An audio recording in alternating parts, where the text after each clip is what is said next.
How do I get Jay on the phone? It's on. Oh, Jay. Howard! Calm down. I'm here. Are you okay? Am I okay? Jay's an honorable guy. He didn't want to really call in this morning. He didn't? Well, he said he agreed to call in, so he would call in. Oh, he's only keeping a commitment he made before the disaster of last night. I'm disappointed in you, Jay. Why is that? Well, because you panicked and you freaked out. No, Howard, I didn't panic. You did. Yeah, Howard, you are the only guest who I don't ask to at least go over or have some idea. You know, if you tell me what you're going to do, right, we can at least prepare for it. Because, you know, as soon as you walked out, I said... Yeah, but you don't want to prepare for what I do. No, not prepare. Just at least have some... Because I knew right away, well... Can I just say something? Wait a minute, I want to know what he knew. No, let me tell you what happened. So I go on the show, and I brought out the two girls, and Jay right away went into this thing where this is not going to air, this is not going to air. And I said, Jay, don't be too uptight because this bit was already cleared for Saturday Night Live. I was going to do this on Saturday Night Live. I sat No, Howard, it was not clear for Saturday Night Live. Yes, it was. Exact opposite. Because the network said to me, this is the thing we wouldn't let him do on Saturday Night Live. No, this is the thing. In fact, ask Lorne Michaels. He loved it. And Lorne Michaels doesn't run NBC. He runs. But Jay, you guys never even checked with the censors. You guys edited the show yourself. Yeah, what I'm saying is... No. See, Jay has this you know, theory. Howard, yeah. When you book Howard, you get what Howard does. Right. So that's fine. I'm not complaining about that. Right. All I'm saying is, you know, there are certain boundaries or whatever within the confines of the show, and you are the only guest who, when the network or anybody says, what is this person going to do? We need to know what they're going to do. Howard will be fine. I said, Howard's always outrageous, but always within certain limits. Right, See, that was. My thing is not the fact that the girls came out. It's the fact that it just kept going through the entire show, and... Yeah, that's what I thought. But, Jay, when you're in the middle of it, you don't always know what's good for the show. No, but even when Siskel and Ebert are there, I realized... Yeah, Jay, listen to me. I got to talk to you sometimes. Because I don't think you really have anyone you can talk to at this point, because you're pretty much alone in this situation. I'm not alone, Howard. You are. I mean, because even Jay comes out, Jay had to yell at Gary for 15 minutes. Jay, you're too big a star to be yelling. What are you doing yelling at Gary? Never yelled. I never yelled. Howard, look. But, Jay, listen to me. Just listen to my one point. Siskel and Ebert, Jay, here's what you're thinking. You know, now that you're in the #1 position and everything... Howard, I'm not thinking about #1. No, but listen to me. Jay, I'm not mad at you. Jay, please, let me just explain this to you. Go ahead. Siskel and Ebert come out, okay? Generally, Siskel and Ebert have been doing the same thing on talk shows for years. It is so old. It is so boring already. You know, I like Siskel and Ebert. They're great guys.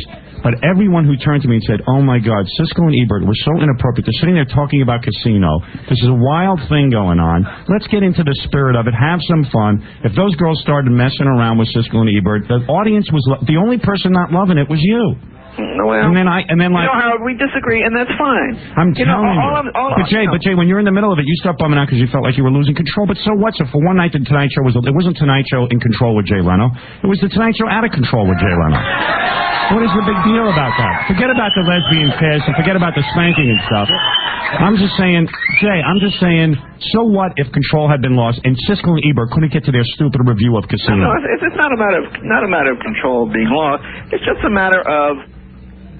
It is. That's what you were upset about. You know, but it was fun. We were having a good time. If you had gone with the moment, and then it was entertaining. I think that the bottom line is the show's supposed to be entertaining. Jay, it was even entertaining when you got up all of a sudden and ended the show early. Yeah. And but they edited that out.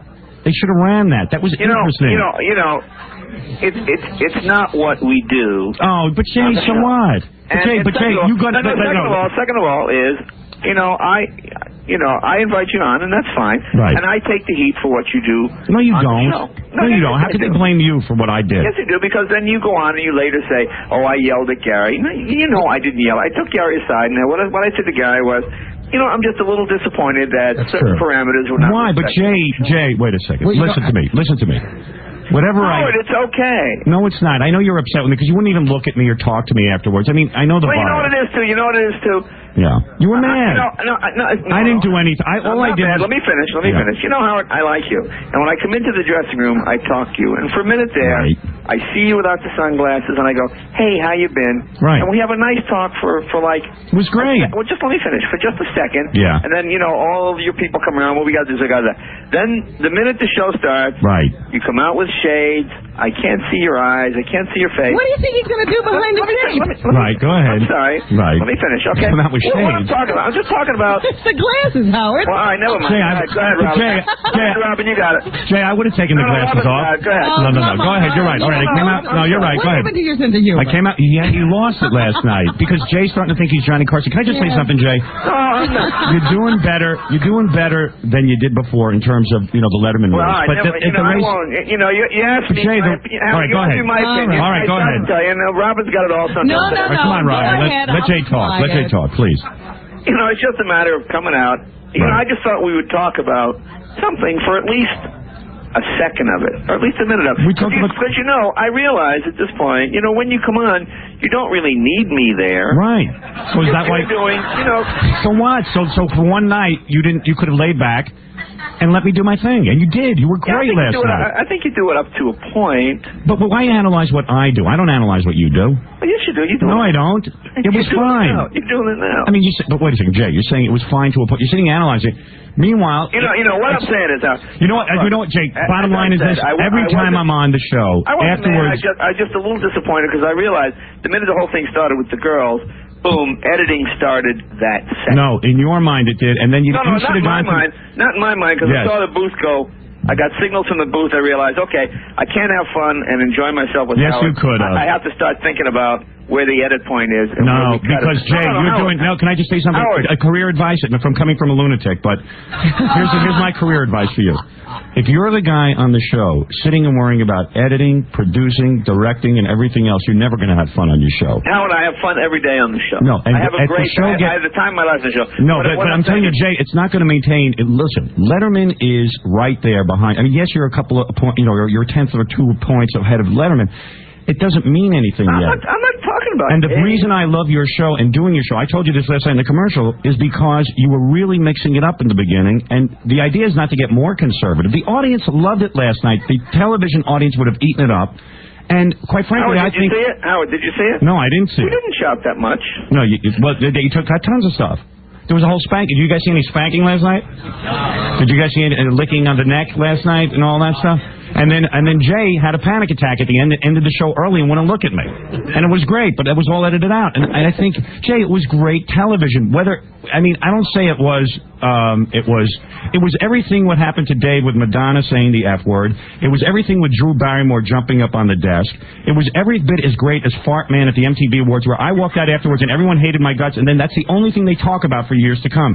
It was Johnny Carson's Dean Martin on the couch flicking the cigarette ashes into George Gobel's glass. It was one of those great Tonight Show moments, and I really think that they should have run it with, you having a little panic attack at the end and ending the show early, the way it happened. And I think that basically but Howard, your attitude could have been, hey, this is great, let's see what we can use of it. Rather than running back and editing it. The Tonight Show edited the show, not... Yeah. But, Jay, listen, I like you a lot. I came on there in all honesty to entertain. Howard, the Tonight Show doesn't... When you're on... NBC is in the booth. Right. And NBC edits the show as we go along. I mean, just from the standpoint of broadcasting. Yeah, but Jay, after the show, didn't you say, this show will not air, I am not allowing it to air? Tell the truth. No. What I said to Gary was, Gary, I'm a little disappointed. If it was up to me, maybe I'd even put a rerun on. I didn't just like the feel of the show. I didn't say I wouldn't allow it. No, you didn't like the feel of the show because you lost control, and I was wearing the shades, and I was doing my thing, but it was a good show. It's just the point where I like you, and I know what you do, and I know how outrageous you don't. But I like, for the minute or two that I get to see you as just a guy, I really enjoy that minute. And but I didn't want to give that night. Let me finish.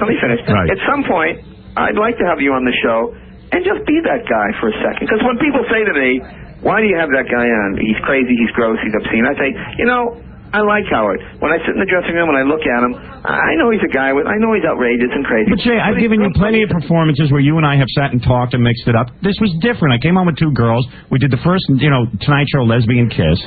It was wild, and it was a lot of fun. Okay, so and Siskel and Ebert, like this girl. We're at the monkey bar. There was a girl sucking my toes at the end of the couch. You guys didn't see any of that. It was wild. I mean, it was funny. While Siskel and Ebert, granted, Siskel and Ebert turned to me afterwards and go, "You know, you ruined our segment, you sabotaged us. I go, you know what, dudes? Do you sitting and talking about Casino? Yeah, you were outshined, and you were, it's just another one of those boring kind of moments, but you'll never be forgotten. Howard, it was a horrible, boring Siskel and Ebert moment, and the other guy didn't even have his voice. Howard. Yeah. I don't know what the equivalent is in radio. I know what they will allow to go out and what they won't. Yeah, but you were already why were you worrying about it? You don't have to worry about that. Let them worry about that. But there are ways that you don't necessarily have to show the shot. There can be reaction shots to what's going on, Jay. And Jay, let me tell you something. When you have a reaction like that, then the network panics and goes, oh my God, this is a horrible thing. When in fact, have you watched Entertainment Tonight lately in the Family Hour at 7:30? It's bikini shot, crotch shot, bathing suit shot, using the T word. Jay, there was nothing there. There was nothing wrong with that performance, and I really think you overreacted. But I think you did, and I think in retrospect you're going to be very happy with the program. I know you. Well, I don't think I overreacted at the time because you wouldn't even look at me. You wouldn't even talk to me. At the time is when as soon as you walk out and the whole thing starts, and I look over and I see I'm getting cut signs and just bail signs, I realize.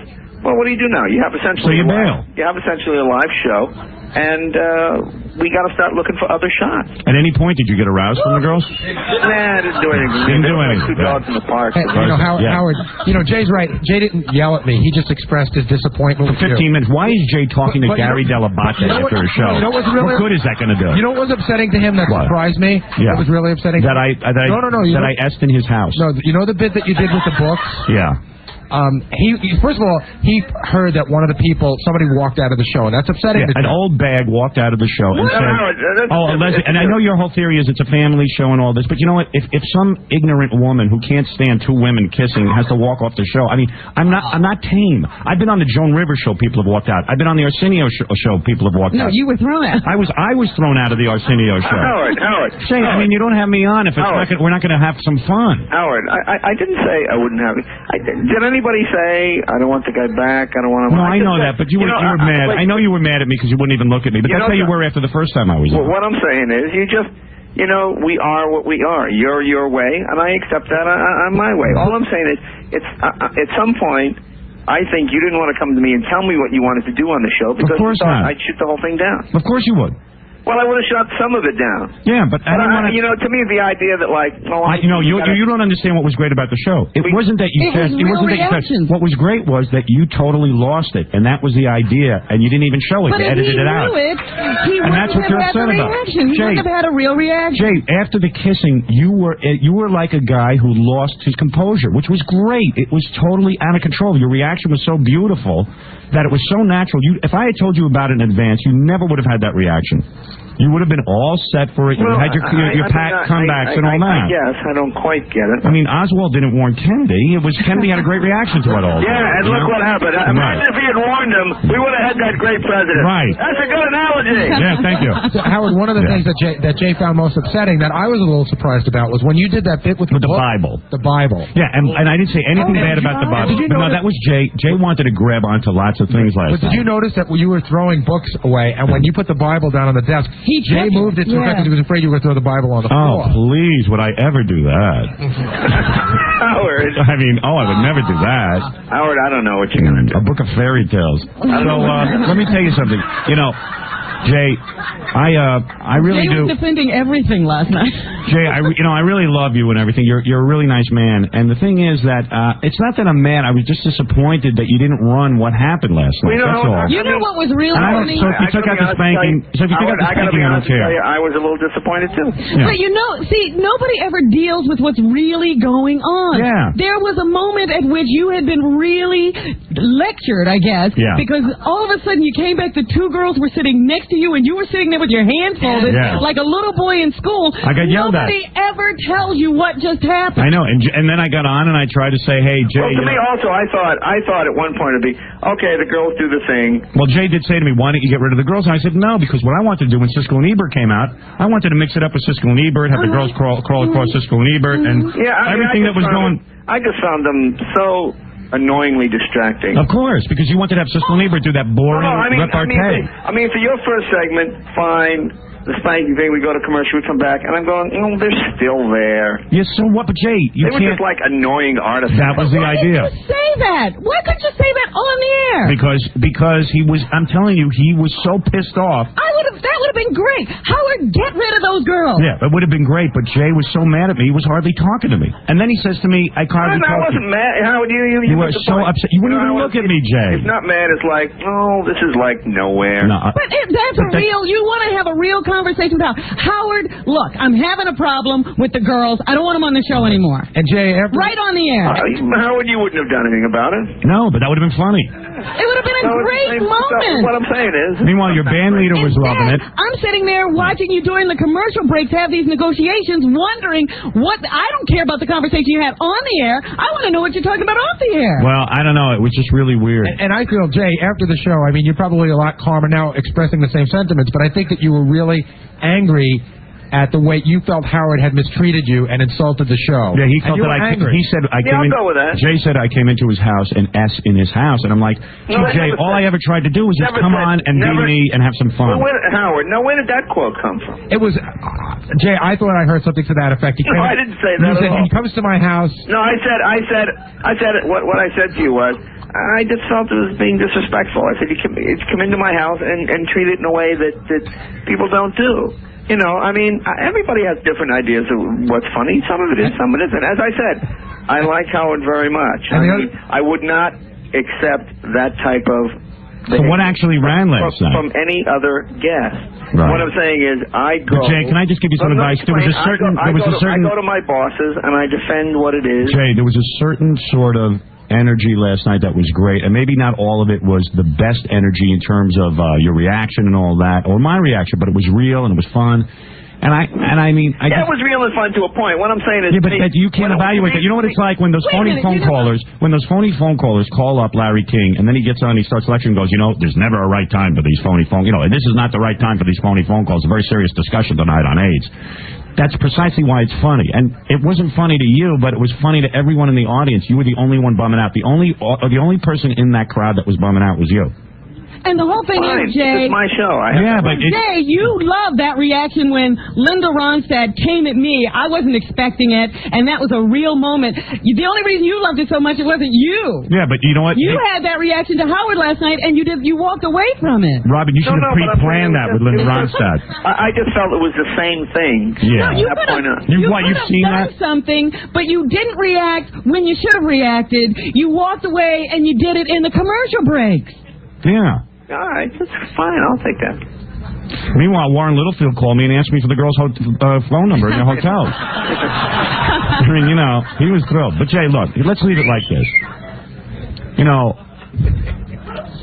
Look, he's pissed. He's still pissed. I know he is. He was very mad at me. You didn't even say goodbye to me last night. Well, I mean, I turned around. I went to the dressing room and you were gone. I was there. You hang around on the set, Jay. Jay, come on. You wouldn't even look at Nobody me. saw you. And you ended the show, and you said we can't. I guess they edited that out. But when you ended the show and said we can't do this show, we'll just have to end it.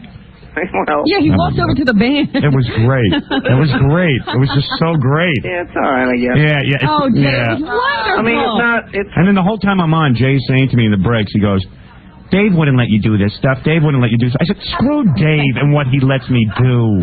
Don't worry about Dave. Enough with you and Dave. This is about the Tonight Show. This is about us. Well, it's about me coming on and being Howard. Also, during the break, the network said to me, this is the same thing they wouldn't let him do on Saturday Night Live. Wrong. I don't buy that.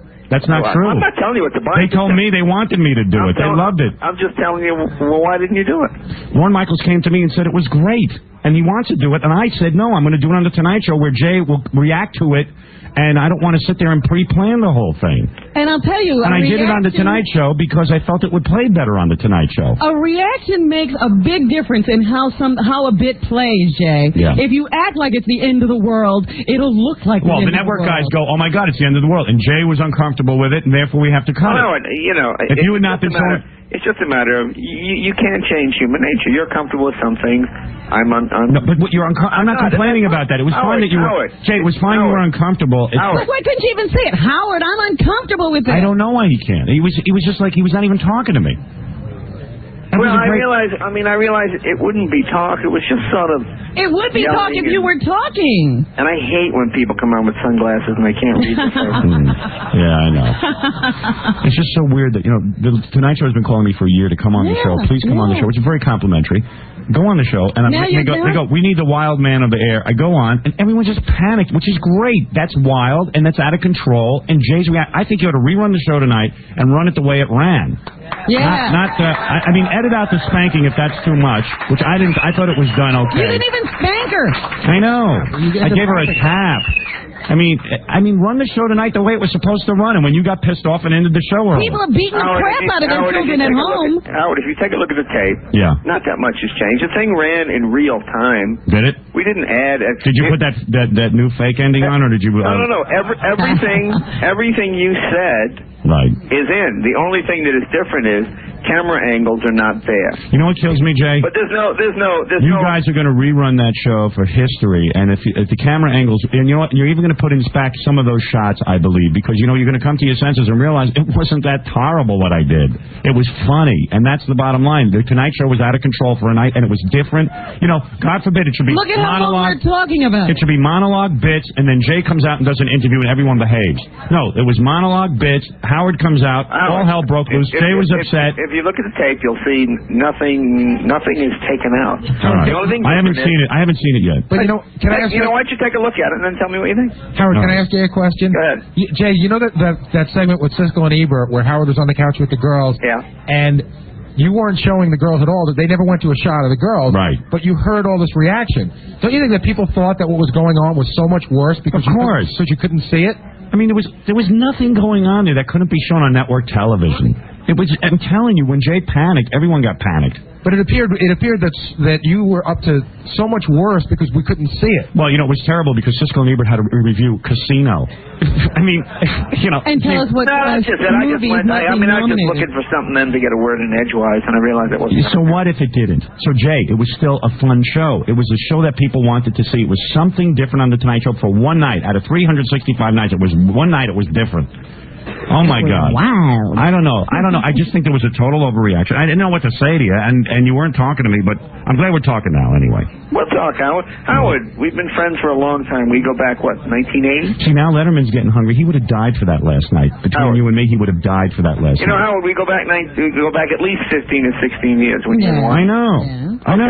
What I'm saying is, if I have... I'm just talking to you honestly. If I have a natural reaction to it, and I'm not comfortable with something, okay, you can tell me I should be, and I'm saying I'm not. It's just my nature. Do I say no, never come on again? Do I say no? You never said that to me. But I'm just saying, do I say I don't honor my commitment and come on the show? Then no, you were great. I'm just being honest. You can't change the way you are. But I'm just saying. Do you understand what I'm saying, though, Jay? Hey, Robin, I respect everybody's opinion on this. I'm saying, like when something bizarre happens, you can't pretend that it's not happening. That's not really that bizarre to me.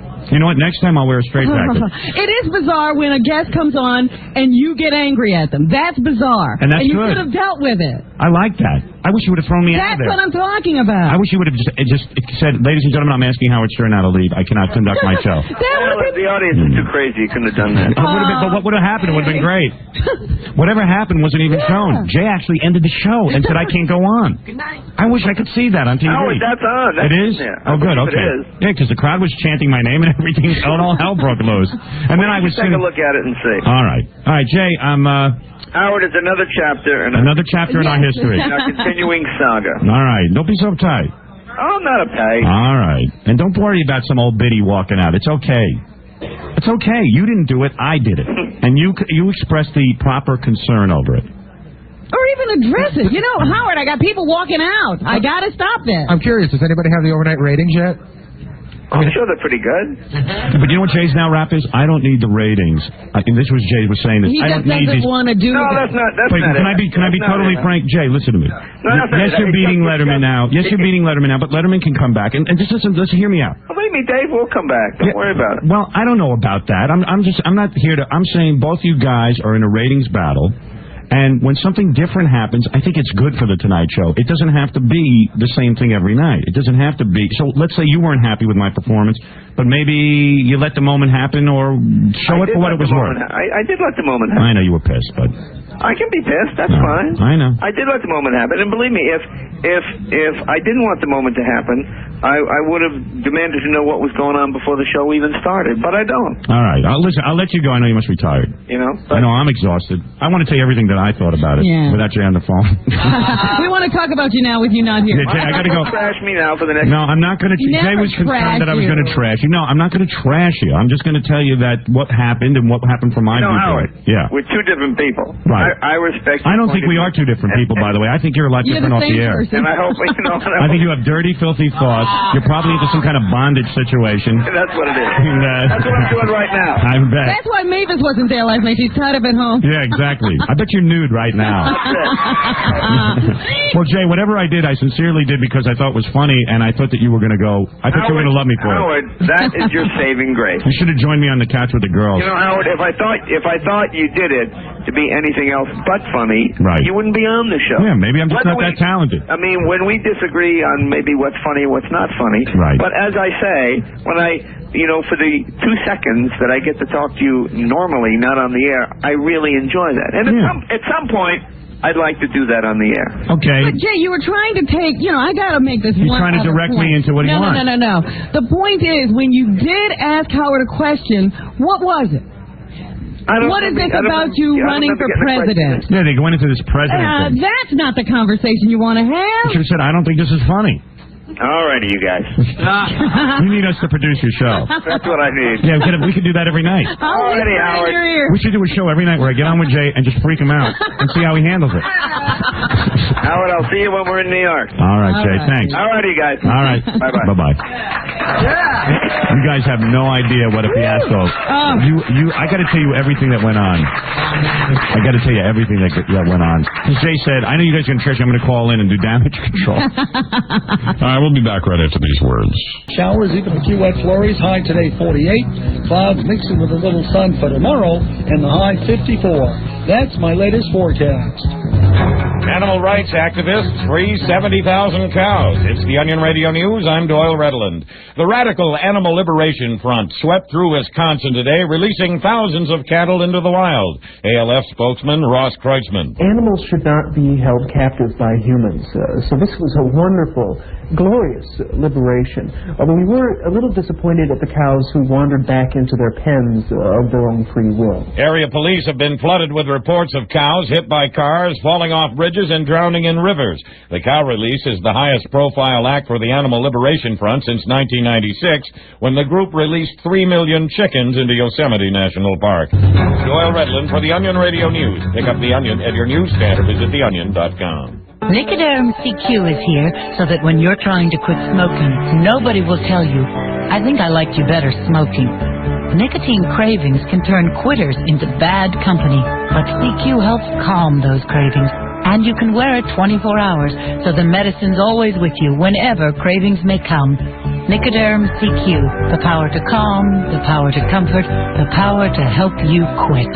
Use as directed, results vary. Success improves with behavioral program. Fox Thursday, a night of 2 new specials. First, are ghosts the walking dead, or do they have simple scientific explanations? Find out when Fox presents the most astounding new evidence of ghostly phenomena ever discovered. Ghosts, the best evidence ever, caught on tape. Then, nearly half of all Americans believe in UFOs, and now you may too. When Fox presents astonishing new footage of potential alien contact, is there a conspiracy of silence? Find out on 2 new specials, Ghosts and UFOs, the best evidence ever, caught on tape. Tonight beginning at 8 on Fox 68. First of all, the last thing you want to do is to wait up for the late news last when you can get the latest news first on Fox. Come again? I said, the last thing you want to do is wait up for the late news last when you can get the latest news first on Fox. What? For first news, weather, and sports, watch the award-winning Fox 68 News at 10. Oh, so what you're saying is don't wait for the late news. Watch Fox 68 News at 10 where news comes first. Yeah, that's what I said. 95X presents Project Pride, featuring local individuals doing their part to help make Central New York the place to be. Hi, I'm Tom Aisman, president of Barton & Lejudas Consulting Engineers. For many reasons, Central New York is a great place to live our beautiful seasons. Winter brings us skiing, crunch hockey, and orange basketball. Spring showcases our crocus, tulips, and daffodils, leading to summer sailing on our many lakes, great golf courses, and sky-chief baseball. Fall in Central New York brings it all around. The fair, glorious foliage, and apple picking. Get out and enjoy all that Central New York offers. It's a great place to live. If you or your organization would like to support Project Pride, call Michael Doyle, General Manager of Citadel Communications Syracuse, at 472-0200. Project Pride is a pilot project of Citadel Communications. It only happens once a year, and it's this weekend at the Fusillo Auto Mall. Hey, folks, I'm Tom Park. I'm talking about Billy's end-of-the-month statewide sell-off. Every Fusillo dealership is taking part in this, and we are marking them down to move them out. Can you imagine finance rates as low as 0.9%?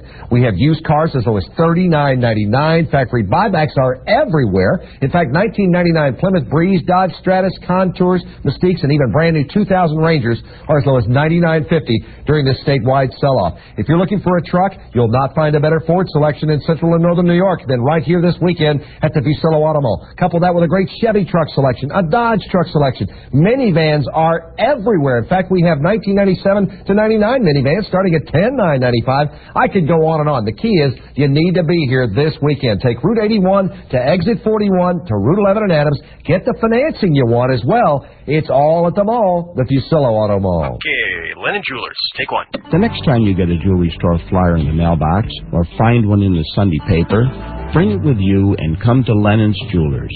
We'll show you better jewelry for the same price or the same jewelry for a lower price.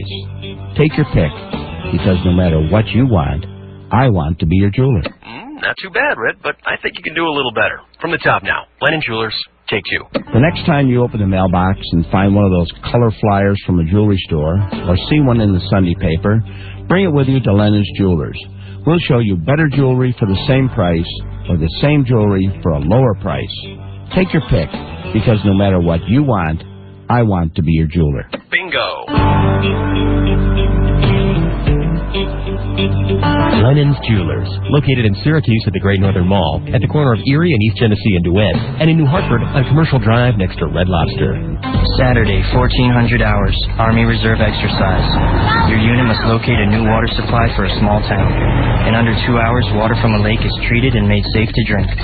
On Saturday, you learn to handle pressure in the Army Reserve. So on Monday, it's easy back at college to handle a certain biology professor. Your answer, please, Miss Perez. The class is waiting. Plasma, sir. Excellent. Serve as little as 1 weekend a month, 2 weeks a year. Earn money for college. Visit the Army Reserve at GoArmyReserve.com. Paid for by the U.S. Army Reserve. This weekend, it's Win 'em Before You Can Buy 'em Blues, Brews, and Barbecues tickets. Featuring Government Mule. Want some free golf balls? Repeat after me. Can I try on those comfortable Etonic Difference 2000 golf shoes?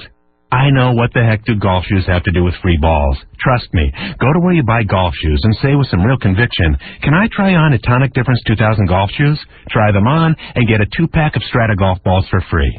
Then say, these feel great, I'll take them. Guess what? Now you not only own the most comfortable golf shoes money can buy, you also get a dozen personalized Top Flight XL 2000 golf balls for free. So start the season off on the right foot. Just remember your lines. Can I try on Etonic Difference 2000 golf shoes? That gets you a free 2-pack of Strata balls. And they're comfortable. I'll take them. That gets you a free dozen personalized Top Flight XL 2000 balls. That's it, except for this legal stuff I gotta say. Supplies of Strata balls are limited. Personalized Top Flight XL 2000 golf ball offer expires July 21st, 2000. See your retailer for details. Etonic Difference 2000 golf shoes. Walk with comfort. Play with confidence. The Syracuse broadcast of the Howard Stern Show is brought to you by Sprint PCS, the clear alternative to the wireless web. Hey. Are you Scott Fessler? Yeah? Your parents sent me. Do you love your parents, young Fessler? Okay, all right, I know. I haven't called them. But they gave me a cell phone. And with the high cost of long distance, well, you see, I've been taking these economics classes, and using that phone just isn't good money management. A cell phone and a head for figures? Not a good combination. Here, try Sprint PCS. They built the only all-digital, all-PCS nationwide network from the ground up, serving more than 280 major metropolitan areas, and they have the free and clear plan. 500 minutes for $50 a month with free long distance. So you can call Mom and Dad all you want and still look your econ professor in the eye. Sprint PCS, the clear alternative to cellular. Stop by our Sprint PCS Center located in Cicero Mini Mall for the Sprint PCS free and clear plan.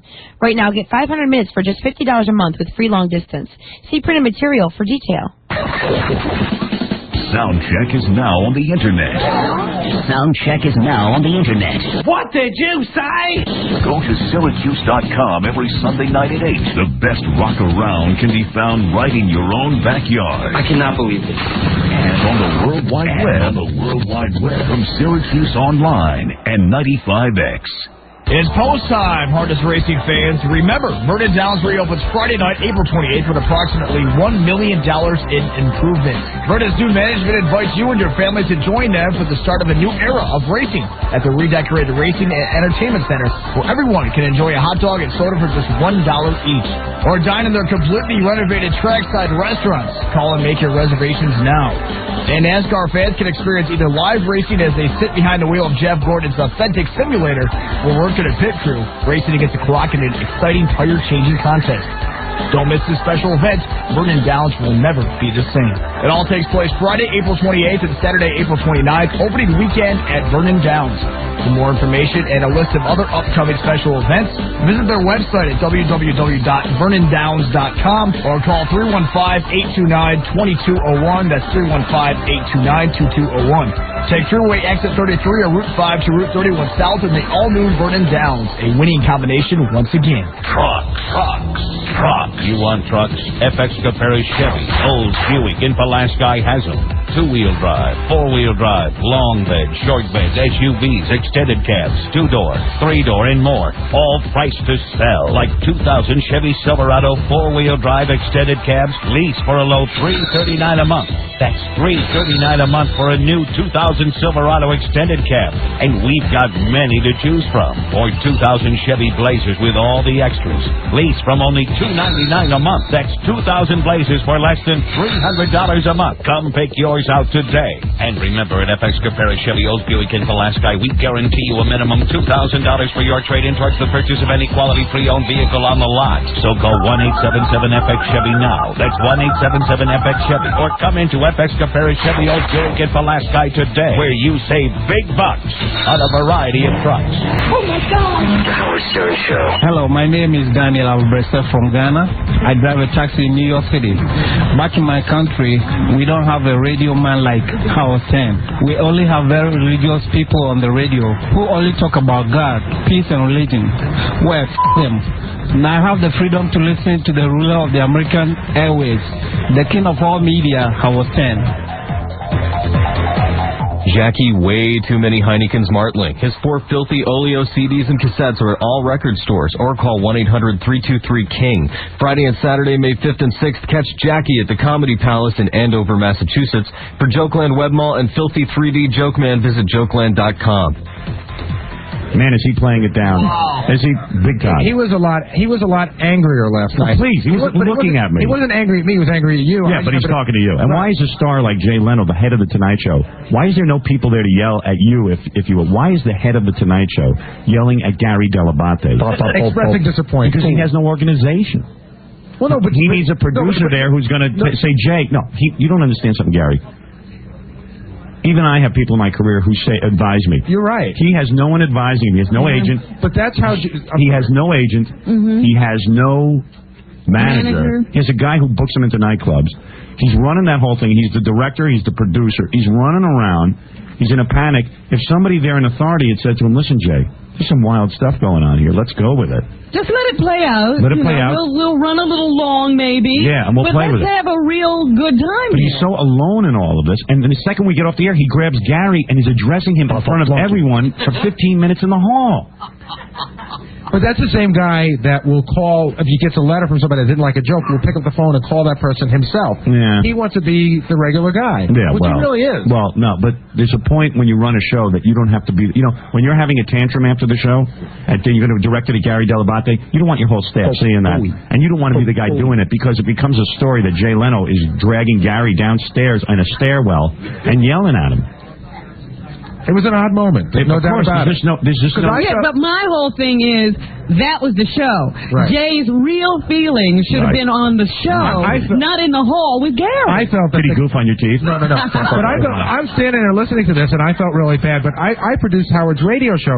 I felt that the guy that should have been standing there was Don Buchwald, if this were his feelings. Yeah, but Jay would never say They that. wouldn't even... No, but I mean, I'm not the guy. And I had to tell Jay, he made it sound as if you just came in and ran roughshod all over the show. What a night last night.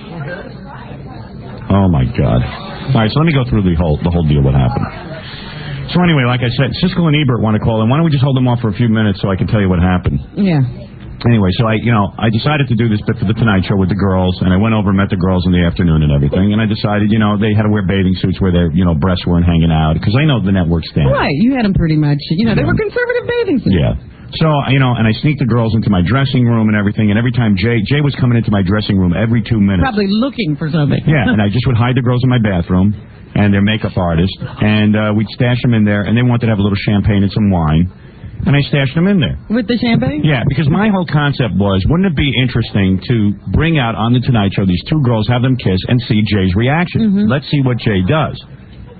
And then what I said I was going to do is, then I was going to do some butt bongo with them. I had this thing planned out like a military operation. It wasn't like I wasn't going to, like I hadn't thought it out. Well, the funny thing to me is, he joked about the fact that you like to spank people in his monologue. Yeah, which he set it up for me perfectly. Yeah. And then he did that lame bit with Siskel and Ebert with the two girls sitting on their laps and everything, and I was like, well, okay. This will be fun. Yeah, so anyway, I had these girls stashed in the bathroom, and it was 190 degrees in the dressing room, and they're all freaking out, and I'm like, I was on the phone to my wife before this, and I just said, doing these Tonight Show appearances is like a guy waiting to be electrocuted. And this is the way I always... Certainly was last night. It really was. It's like sitting on death row in there. Yeah, it's really weird because you sit around... I can't describe the day. Like, we did the radio show. Then I go home and I go, okay, should I take a nap now?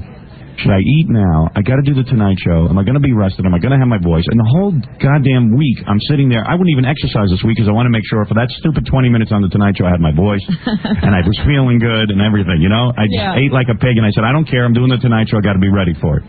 Because it's like I had this great idea with the girls, and I really wanted to come off well. Yeah, I just want to make sure I was at my best. Yeah.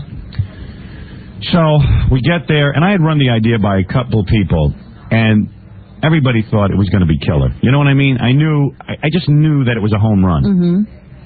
But it would only be a home run if you got Jay's reaction. No matter how bad it was, if Jay looks like a deer lost in the headlights, that's so be all it. you want. The reason Jay Leno is upset with me this morning, and even Jackie just said to me, Jay hasn't laughed once yet about it, and that's his problem.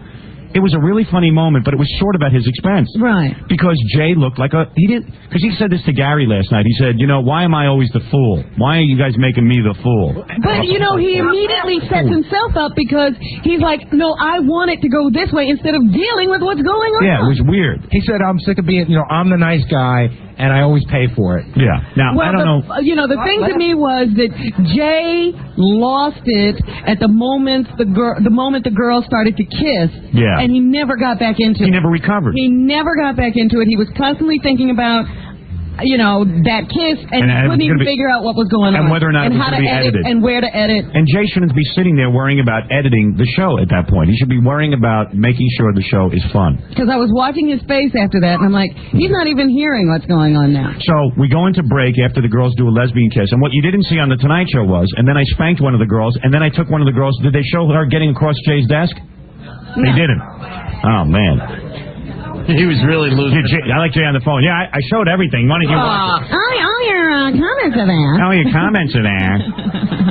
So everything you said is on. We go into commercial, and Jay gives me a puss. I don't know if you could see it. Yeah. Right. So he gives me a puss. Well, the first thing that happened was that producer person flies up onto the set. It's like she had wings. She was on that set. Yeah. And she and Jay were like in damage control, talking about what to do now. It was unbelievable. So I'm sitting there and I go, look, you guys, I'm telling you, it's fine. You guys always react to my appearances like this. Why don't you have some time to think about it afterwards? Mm-hmm. It was fine. And in the second segment, I want to talk about my book anyway. Jay goes, why don't you get rid of the girls? I said, no, I want the girls on the couch. Why are they going to all of a sudden be gone? I said, they're here. They're not going to do anything in the second segment. Even he's the one who says whenever Howard's around, girls are hanging around. Yeah, but as soon as I bring out girls, he's like, get rid of the girls. Now, Jay's going to say that I went over the line and all these things. It wasn't that. Jay really felt flustered. That's why he's upset with me. Wait till I tell you about Siskel and Ebert. Okay. Those guys have lost their minds. So, anyway, we get on, we get back, the camera comes up, and we're back on the Tonight Show now. And Jay and I do that second segment where I'm talking about the book, the different books. Yeah. Well, afterward, Jay is still harping about how the whole show's going to be edited. Let's restart the show. Let's redo the show. I want to redo the whole show. He says, you can walk out with the girls. I go, look, man, I'm not doing that. I'm just going to sit here. I said, you guys decide what you want to do. I had no, because this was the heavy duty. You two were standing there looking at you. You're trying to explain something to him. Right. He's doing this. Yeah. It's like, oh my God, what is going on? Well, what was going on was he was saying to me, and then, you got these girls here. It's too much already. I don't understand why these girls are here. And I'm like, Jay, it's fine with the girls. Let's go on with the show. Everything's fine. I said, I'm going to just move down on the couch. Why don't you get rid of the girls for the couch? They started putting chairs there so the girls couldn't sit next to me. They were doing all kinds of things. It was just getting really bizarre. And Jay is like freaking out. And I thought it was great television. Unfortunately, the great television was happening off television. Yeah, and not only was it great, but even when he came back, he was so flustered. So then after the second segment, he goes, that wasn't a good segment. I hardly got to talk. I said, Jay, you didn't ask me anything. I said, Jay, you're down for the night. You're still back in the first segment. Yeah. Now he's blaming me that the second segment he didn't get to talk. Yeah. He goes, it didn't go the way I wanted it to. I wanted to talk to you like two guys. I want to talk like two guys. Well, why didn't the two guys... That's what I'm saying. He could have said, Howard, I always have you on, but this time you've really pushed me. Right. I don't know what's going on here. These girls are making me... Then he could have talked. And then, he would have had your attention. Did you notice I tried to get him into it? And he wouldn't talk about it. So it's just like Jay had a really bad reaction to what I was doing, was freaking out. And then... he's upset afterwards because he knows he looks foolish. And the thing is that you know that you've just had an argument with him in the break, and now you're pretending that there was no argument. Right, exactly. And now it's the next day, and I'm still explaining the joke to Jay Leno. It's unbelievable what happened last night. So then, Siskel and Ebert come out. Yes.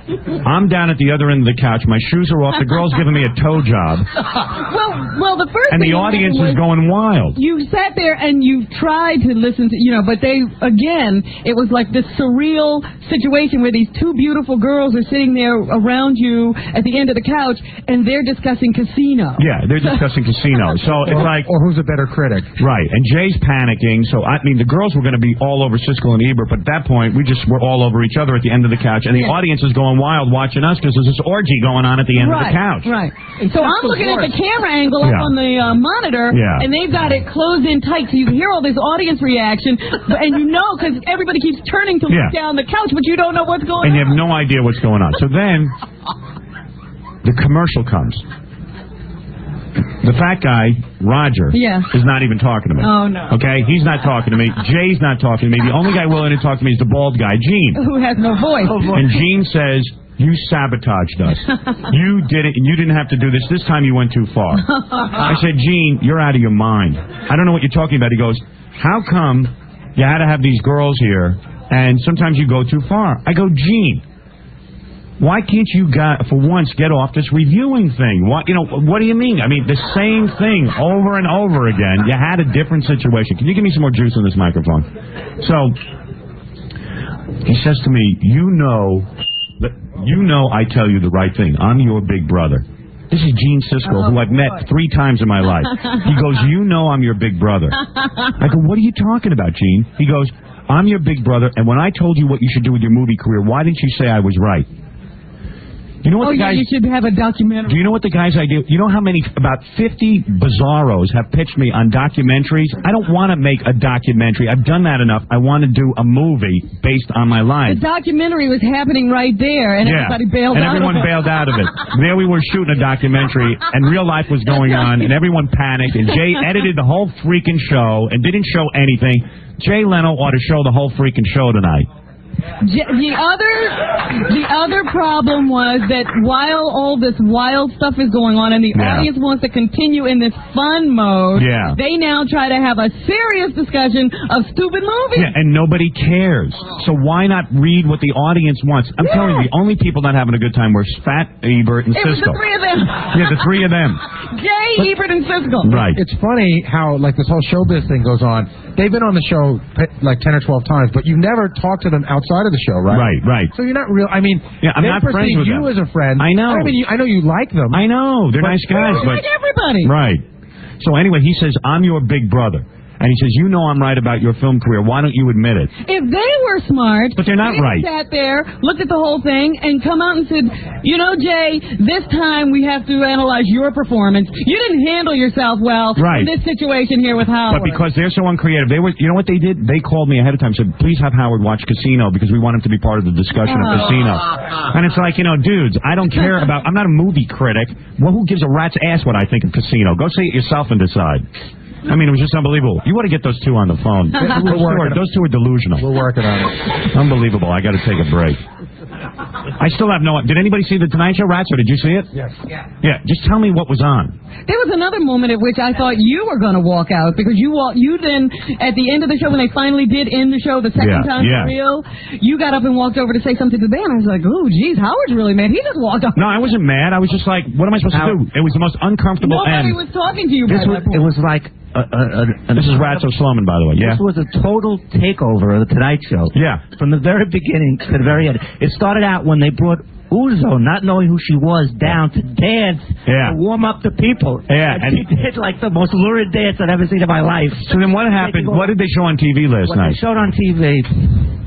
Okay, they showed the lesbian kiss. Right. The way they showed it was having it obscured by the cameraman. So you couldn't... The cameraman was in front of the audience watching the lesbian, so you couldn't see anything. They took a weird shot. They took a shot that they normally would not even use. Right. The spanking shot was taken like from the bleachers in Yankee Stadium. Oh, my God. So you mean...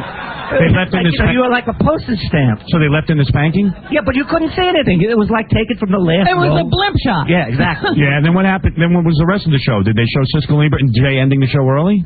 No, they didn't show Jay walking off at all. They didn't? No. They showed you saying, at the end of one segment, you said, I love the show, Jay.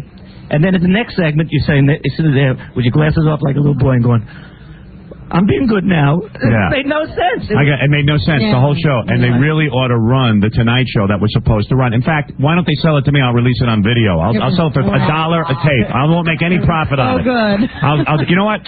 I'll go on friggin' Conan and show the show if they want. You know what I mean? It's just too weird. What is it, Gary? You need me? No, they're just enemy notes. You have the Tonight Show on tape if you want to watch it. No, it'll probably make me want to vomit. And there's a great news report. Let me see the news report. All right, here's a news report. I heard Gene Siskel badmouth me on the news report. You got a bad review. Yeah, in other words, they sucked, so they're giving me a bad review. All right, thanks a lot, Beverly, for that. We have a story tonight that unfolded right here on our own NBC studios. It unfolded, you could say, when shock jock Howard Stern took the stage for The Tonight Show with Jay Leno. Howard, as usual, stirred up a whole lot of controversy. Tonight, Howard's fans are lining up in Westwood. There they are, planning to spend the night on the street. Looks like a party. For his book signing there tomorrow. But Howard Stern is here for more than book signings. He taped The Tonight Show tonight. It was amazing. Not everybody was happy with the way the man behaved. The show will air tonight, though, right after our news. But editors had to do some surgery on it. Chuck Henry's outside tonight. I'll say they obliterated it. What the heck happened, Chuck? Okay, Kelly, the big question tonight is what part of the broadcast with Jay Leno will actually make air? Say hello to Howard Stern. There I am walking out with two babes. Aren't they hot, by the way? Promoting out-of-control Howard Stern. Yeah. His appearance on The Tonight Show was the supreme test for network censors. Stern is an icon of radio's shock generation. His two companions on the show quickly proved just how tasteless one man on a book tour can be. Jay, that's very interesting that you noticed the tattoo after all the breast implants. That's incredible. They look great, the girls. Also on the show were Gene Siskel and Roger Ebert. They did a lesbian kiss, which was pretty steamy. Yeah. And then they did a spanking demonstration on Jay's desk.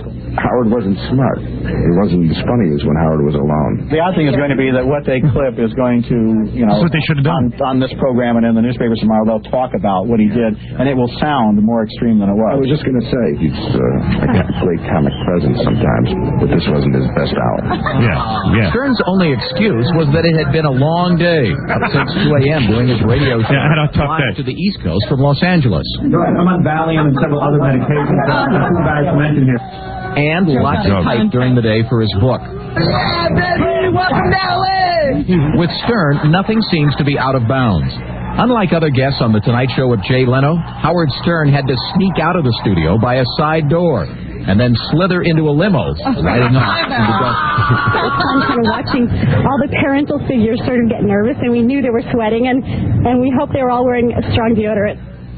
And when Howard Stern invited Jay Leno to spank one of his, quote, assistants, Jay showed real class as a broadcaster and cut to commercial. Back to you, Paul. All right, Chuck Henry, thank you very much. Well, all I know is you should see what happened there, for real. I'd like to get a hold of that tape. We've got to take a break. We'll be right back. Howard Stern is as American as apple pie, served by a lesbian waitress.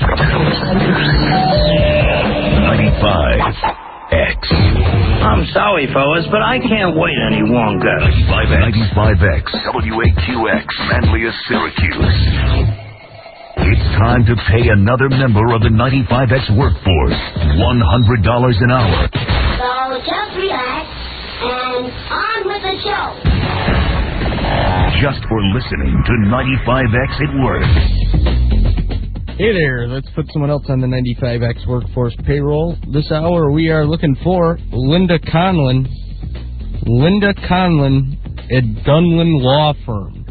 Linda Conlon at Dunlin Law Firm. You have 10 minutes to give us a call, 421-9595.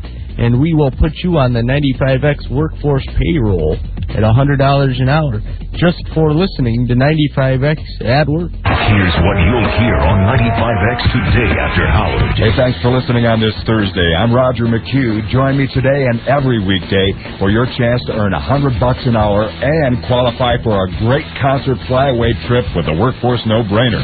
I'm Kathy Denman with a quick 95X traffic and news update. Heavy volume on your major inbounds now. Typical volume delays in place.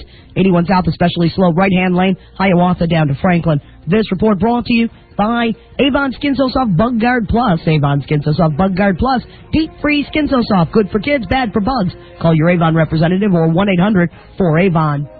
Syracuse police have made an arrest in last Friday's double homicide. Police Sergeant Joe Sweeney says 21-year-old Brian Hunter was arrested in Auburn Tuesday night. At the time of his arrest, Hunter was in possession of a loaded handgun. He was taken into custody without incident and was transported down to Criminal Investigations Division for questioning. Hunter will be arraigned on 2 counts of second-degree murder and other charges today. He's accused of being one of a group of masked men who stormed an illegal Burt Street gaming house in a robbery that left 2 men dead and another seriously injured. More arrests are expected. There's been another shooting on Syracuse's south side. Police say 21-year-old Martin Vasquez was shot in the arm as he sat in a car outside Ariel's Market on Bradley Street about 8:30 last night. He was taken to University Hospital where he was treated and released. Police are now looking for a suspect. If you haven't mailed back your census form yet, don't be surprised if you get a personal visit. Today, more than 500,000 temporary workers will be trying to count everyone who hasn't returned a form. The campaign for president isn't as frenzied as it was a few months ago, but fundraising activity is in high gear. Republican Party officials raised more than $21 million in Washington last night. They say that's a record for a single event. And talk about chutzpah. A handcuffed man in the front seat of a police car allegedly stole money from the officer's wallet. Maryland State Police say a trooper stopped David Ballou and handcuffed him after discovering the car he was driving was stolen. Police say as Ballou sat in the front seat of the trooper's car, he stole $23 from the officer's wallet, which had fallen on the seat.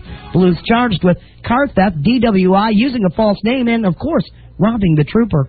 I'm Kathy Denman. That's your quick 95X traffic and news update. On the next Drew Carey, it's that time of year. Young man's fancy turns my stomach. As Drew throws a wedding shower for his best girlfriend. Wow, you're doing all these beautiful things for a woman that you can never have? You're the hunch front to Notre Dame. Mimi wants in on this big event. Please let me go to the shower. Kate says you make her nervous. I'll bring a ham. All right. But will Drew really cater to her every demand? Hey, Carrie, how come you're not pushing my ham? I will later. Don't ever use that expression to me again. Next, Drew Carey. Tonight at 6 on Fox 68. Then at 6:30. Attention, people of Earth. The comedy invasion has begun. On the next Third Rock, Tommy hits journalistic heights as editor of the school paper. I know you're going to take this paper places. Wait, you don't mean like I'll be delivering it? And the crew decides it's time to hire a housekeeper. I never met anyone like you before, Kathy. Will you pair up socks? Put them in the same drawer? Genius. On the next Third Rock from the Sun. Tonight at 6:30. Followed by Friends at 7 on Fox 68. Bleachers Concert Series presents Itchy Fish. The nationally acclaimed Pearl Jam tribute band plays live this Saturday night at Bleachers. You might want to take those galoshes with you. Rain's in the forecast for the whole county today. I see some sleet coming our way. I'm predicting snow for our entire area. No matter where you live, predicting the weather is so unpredictable. That's why you should own a Subaru Outback. It glides through the snow like it's not even there, loves to drive in sleet, and makes a rainy day feel like a walk in the park. All because of the patented Subaru full-time all-wheel driving system, which transfers power from the wheels that slip to the wheels that grip. That way, you're always in control, no matter what Mother Nature. It's going to start up in the 90s, then snow? What? Or your weatherman throws your way.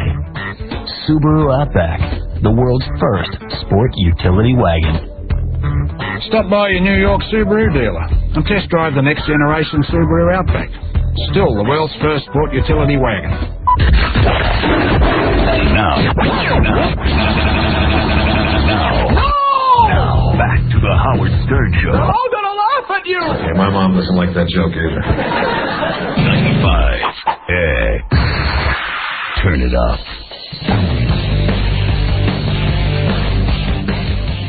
Good morning, everybody. I'm NBC3 meteorologist Wayne Mahar. My 95X forecast, a cloudy, cool, and raw day today. Scattered showers, even a few wet flurries. High today, 48. Clouds mixing with a little sun for tomorrow, and the high, 54. That's my latest forecast. Gary Dell'Abate, the producer for The Howard Stern Show. I'm Howard's right-hand man. I set up every aspect of the show, such as booking guests, sorting through materials, and keeping the show on track. But my true love is making sappy, estrogen-filled home videos to girls that won't return my calls. I don't know how else to say it. I lost my lover, and I lost my best friend. And you lost your lover, and you lost your best friend. Okay, so that part's pretty even. But you gained a lover, and you gained a best friend. I gained a couple of lovers. Or I gained one lover, but I gained no friends. I take true pride in all my blubbering and boo-hooing. There's nobody there to come home to call, to tell all the great stuff. And like right now, I feel my professional life is like at a 9, and my personal life is at like a 2. You know, and it's been so hard up until that point. I always thought that that they were kind of even. Like I wasn't really happy professionally. I didn't really have everything I wanted personally. Now I really feel great about the way work is going. And of course, my curse on that is to have no one to share it with. So in a lot of ways, it sucks. So if you have ever lost your best friend and your lover, or you feel like you would like your personal life to raise from a 2 to a 9, or if you would like tips on removing every ounce of testosterone from your body, please keep listening. I'll be waiting with the skirt on. Thank you. My book went on sale this morning. We started in Pittsburgh this morning. It's a big morning. It really is a big morning. Jackie was reading what I wrote about him. How does he feel now? Yeah, I don't know. He was happy that he saw his wife's picture in there. I was very thrilled by that. By the way, I have Fred's wedding photograph on the beach. Really? Yeah, what page? Let me. What page is that, Fred? I never got to partake in Fred's wedding. So. Neither did I. So this was news to me. It'd be nice 188. To see what it looked like. Thank you, Gary. 188. Oh, that's a nice picture of Robin. Yeah, she looks good. In her happy moment. Happy moment. Hold on a second. 188. There's an awful lot of Fred in a dress in this book. You look good. I look good in a dress. Right across from them is Jay Rich, which is... You see their wedding? Yes. Oh. Yeah, but now go to page 183 and see what Fred looked like before he met Allison. Yeah, I'd show you how I met Fred. That's how I met Fred. And if you really want to see early Fred, you see where the caption says "Man's Best Fred" on 185? Yes, that's what I first saw. There he is. And there's Fred in his Nazi uniform. Way too comfortable. Yeah. I don't know how many people I'd point out that picture to if I were you. I wouldn't be Looks like goofing on Fred. 1944. Right. Look at how young Fred looked when he first met Allison. How long ago was that? Yeah, I know. He looked happy. You look happy you're single. I think she's aging you, Fred. Yeah. Whatever happened to that hat? When did the hat It's the disappear? first time Fred, when I met him, used to wear that hat everywhere. We thought he was going bald, remember? Yeah. We thought Fred was losing his hair, and he always seemed to be losing his hair. His hair was rather thin. Yeah. Well, you know what? But it just stayed. It's always been fine. It's always been that way. Didn't you always think you were going to go bald? I was always afraid of that. Yeah. You know what I figured out, Howard? I saw an old videotape. You know, Gary's working on your old videotapes. Yeah. And I saw a tape of Fred from '85, and because he wore that hat so much, it made his hair flat and oily. Right. Well, he'd take off that hat and it'd be plastered to his head. Right. So you thought he was spinning. Yeah. I know. Kind of had that Sam Kinison look. Exactly. The hat kind of disappeared. I write about how Fred didn't invite any of us. I talk about how I said even when Fred was ready to mate, I set him up on my dial-a-day program. And then how Fred called me up and just said, "Hello, Howard. This is Fred Norris. I just wanted to call and let you know I'm now married." Yeah, very formal. Yeah, right. Yeah. Not like he knows you. This is Fred Norris. This is Fred Norris. That's what I write about Fred throughout the book. How, like, whenever Fred calls you on the phone, no matter how well he knows you, he always goes, he identifies him. He goes, "Hello, this is Fred Norris." Yeah. You know, Howard, His full name. you didn't even let Fred read the story about him yet. No, I know. I told Fred, wait till he reads about himself. I think it's rather funny. What are you reading there, Jackie? I just went past Fred. I just saw F. Jackie in a bunch. We know the tone of the book already. Yeah. Well, I had to give you a little shot. I said some nice stuff about you, too. Where'd you find nice stuff to say? What, about Jackie? Yeah. I've got some nice stuff. I give him the credit he richly deserves. Yeah. Yeah, it's about time. You know how Jackie never feels he gets credit, so I had to give him credit. I see. Careful, I'll throw a tantrum like somebody else. Well, that would be out of character for you, wouldn't it? Why would you do such a thing? Robin, you want to bring back a good memory for yourself? Go to page... Hold on. Howard, I told you I'm not going to read the book. I didn't ask you to read it. I'm Come not on. going to read the book Don't on fight me on this one. I'm not fighting you. Guys, turn to page... This is a picture when we held the funeral for Imus, a rare photo that nobody ever saw because we only had one camera there. Right. And we're standing in the middle of Rockefeller Center across from the Beanstalk, flipping the bird to NBC, and everyone on the street is giving the finger, Robin. You remember this? Where is it? All right, page 266. 266. Right before me on Hollywood Square is that big picture with underneath Jim J. Bullock's ass. Take a look at page 266. It spans the whole page.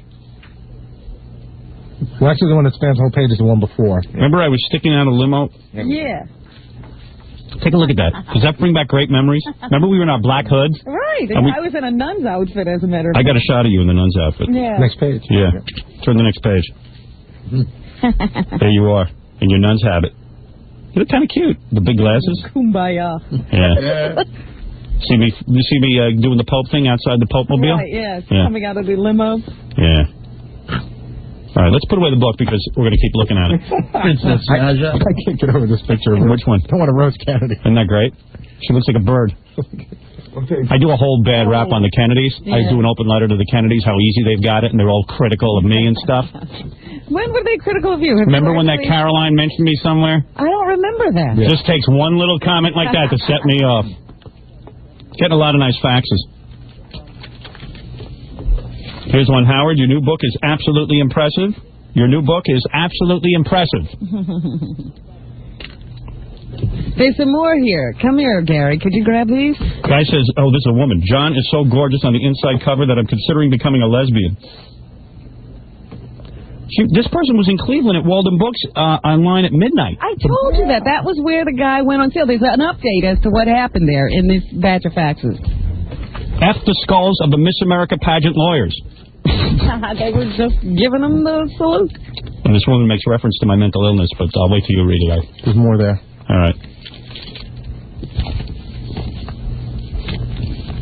What is this, Robin? Explain this attitude to me. Howard, what can I do about this woman from Encore Books? She wouldn't even tell me if the book would be in today. I am outraged. Obviously someone who was calling from, I don't know where Encore Books is, but they were trying to find out if they had the book and would put it on sale today, and they got a disgruntled salesperson. Here is a fan from Cleveland who says, that picture of Jackie is so disgusting that I had to shut the damn thing. Oh, Don't do that to your loyal fans so early in the morning. Which one do you think, the one with your ass, Jackie, or the one of you in drag? Could have been either. What do you think it is? And the women get really freaked out by Jackie's ass. So gross. I want to show you one more picture in the book. I got to show you this one picture. I Turn still to think I page. look better than Dominic. Oh, you do. Well, that's hard to Turn to page 142. It's all of us at my wife's funeral with my parents, and I'm having sex with Amy Lynn over my wife's coffin. Say the page number again. 142. Oh, I can't get past Drew Barrymore's mother. Oh, do you like that shot? Holy Christ. I love posing for that. What page is Drew Barrymore's mother on? That's 149. That's awesome. Take a look at 149, Robin, in your text, in your Bible. Look at Drew Barrymore's mom. Is that a hot little monkey? Which page are you on? Oh. Which one are you at, Allison's funeral, or are you at Drew Barrymore's? 149. Look at her. Ooh. Look at the body on her. She is hot. She's 40-something years old. 40. She's 49. Yeah. Hey, I don't look bad in that picture either, do I, Robin? Oh, you look like you're very happy. You're happy to be there. You should see what I was doing underneath. Did Jackie see his picture yet? Yeah, Jackie saw his picture. Very flattering, Gary. Turn to page 142 and take a look at me and Amy Lynn having sex at Allison's funeral. Oh, man. Is that beautiful? That's... I love that shot of us. And look at Robin's disapproving... but Jackie likes it. Yeah, Jackie. I'm into it. Look at my parents. Look at Ralph acting. Look at your mother acting. Yeah. Wow. Yeah. Yeah, your mother and your father have the same act. Yeah. They're a team. Yeah. There's a lot going on. And poor Allison lying there. Rare photo, Gary. Poor Allison. She's laying in the bed. You know, it's funny. What she's doing there is what she's doing right now. Oh. No, she's not laying in a coffin. I tried to have sex with Allison yesterday. You got to hear this. Yeah. Oh, and then this is the computer sex chapter is the first chapter, and those are my actual transcripts with women. My every embarrassing move on the computer. And here's your Michael Jackson chapter, Robin. Okay. The one that you wanted to know most. That was not my most wanted to know. Mental illness? Yes. My wife had mental illness last night. And she wouldn't have sex with you? She ran out of the house. I said, where is the mental illness chapter? It's, yeah. Oh, yeah, it's on chapter. It should be chapter 3, actually. Do you have a table of contents? Yeah. It's page 91. You know, I really haven't had time to even look through the book. When I proofread it, you get these sheets of paper back. It's pretty cool. Is John still down there? What's going on down there? Howard, I'm with a very attractive woman here who's doing it online. Yes? Yeah. Does she have the book? Yeah, she has the book in her hand. The other guy has the book onto that page that you wanted him to have on. By the way, Robin, on page 91 is King of All Mental Illness. That is my mental illness chapter, page 91. King of All Mental Illness. Yes, that would be the chapter you might want to read. I would prefer you read them in order, but certainly I cannot dictate. Well, when I get her, oh boy, what a picture. Do you like that? Does that look like a serial murderer? Oh. Did you see that picture you got? That guy could come to no good end. What is Jackie? Take a look over Jackie's shoulders. I bet you he's reading his section. No, Gary just pointed out the history of your hair, which I went to. Oh, I see. There's a lot of stuff in here, man. Yeah. I went to the cyber thing, and there's too much to digest looking at it. Hey, you know what you guys would like to look at? Turn to the chapter on all the phony phone callers and take a look at their pictures. You've never seen them, Robin. Wait till you see these guys. What is the exact page that it starts? I'm getting to it. It's right after the color insert, Robin. Where would that be, Gary? Look at the book. See, I told you you have to look at the book. No, I told you should have given me the book earlier. No, I'm having then fun. It's farther ahead. Hold on. Having fun watching you see it for the first time. You're not watching. This is about my fun, not yours. It is. What page is that on? It starts on page 375. 375. Yeah, I forgot they've never seen these guys. All right, now, turn to page... All right, Captain Jenks, you know, he's on 376, yeah, there he is. okay? Then go to... 385. 385. That's Mother Angelica. Okay, now, the first guy, you know who that is? That is King of All VCRs. That's the brilliant guy. No, that's the guy who's Alice Cooper's road manager. And he posed for that picture. 3 what? 385. Wait, I got my glasses on. Yeah, no, that's the real creative guy that plays the sound bits over the telephone. No. King of all VCRs is the guy who tapes a bunch of these things. You're thinking of Ponce de la Phone. Right. We'll get to him. All right, go to page 388. You know 388. Right, That's King of all messengers. now. Look at the poor nun. 390 is the King of all song parodies that you met. But look at Ponce de la Phone on 392. You never expected him to look like that, did you? Whoa. That's Ponce de la Phone. I think I've met him. It's Fredo. Isn't it Fredo from... Actually, that looks like the guy who's Howard. Yeah, but the best one is on 395. That's the one. That's the one you have to see. That's King of all cable. Get out. No wonder he stays home. Yeah, all of these look like mugshots. It's the history of all the guys who make phony phone calls. Wait, so go to 401 and look at the guy that made the infamous OJ call. 401 is the guy who made the OJ call, and he also made another call. The one to the Long Island, about the Long Island Railroad. Yeah, Colin Ferguson. The flag. That's King of all rednecks. But look at Maury, King of all, the guy who, he doesn't even have a King of all. He's just the guy who made that phone call to Peter Jenny. Is it? Did you expect him to look like that? Yeah, it's from Brooklyn. Well, he looks like it, doesn't he? And then, I don't know, there's other guys, but I wanted you to see that. Did you see what Jim Carrey did in the book? No. Turn a couple of pages up, 410. Celebrities? See Celebrities I Love? I gave each celebrity a big poster of me, and look what Jim Carrey did to my hair. Can I ask a really stupid question? Isn't that great? What? There's purposely stuff upside down, right? What do you mean? What do you mean upside down? Jackie's got some upside down. Let me see. You got upside down pages? Wait, Not on purpose? No, I want that book. Let me see. I'm selling it. Collector's item. Let me have that. Why does that always happen, Robin? Jackie, what page are you I on? don't know, Howard. I swear it's not on purpose. Of course, it's mine. Yeah. 1230. No, that's all printed wrong. That's wrong. 402. Oh. 403. Oh. See, my book is fine. Hey, my book is fine too. Yeah, I'm getting the upside down pages. Collector's item for Jackie. Extra money. More money. Mine. Sign it. Well, that drives me crazy. What's going on down there, John? Hey, how you doing? John is at Barnes & Noble where the book just went on sale. I'm with a lot of people who Uzo's down here. Larry Ratso Sloman's here. Yes. Doreen. Ratso's there? Yeah, Ratso's down there. Ratso got out of bed? Yeah, it's hard to believe. I don't think he's been to bed. Would you like to speak to a female or the guy? Boy, I'd love to be down there looking at people buying the book. That's so exciting. Yeah. After you work on it, I mean, it's like everything you sort of think about. Yeah, let me speak to somebody. Okay. Let me speak to the guy who's got a chance to look through it.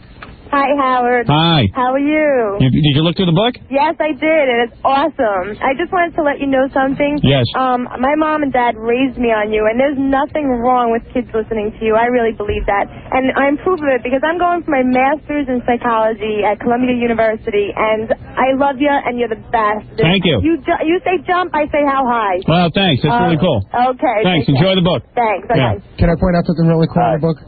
What? Yeah. I see Robin looking at the book. I'm reading the news. No, I see you looking at the book. The book is over here. You are. This is the foulest thing anyone's ever done to me. Let me tell you something. The listeners are calling up and saying they got a mouthful to say about her. Well, because it's a hostility. Definitely. Yes. You're not Thank being you. nice, Rob. No, that's not nice. I'm not a nice person. And I've been very I've already gracious. said that. Yes. I also want to tell you. Thank you, by the way.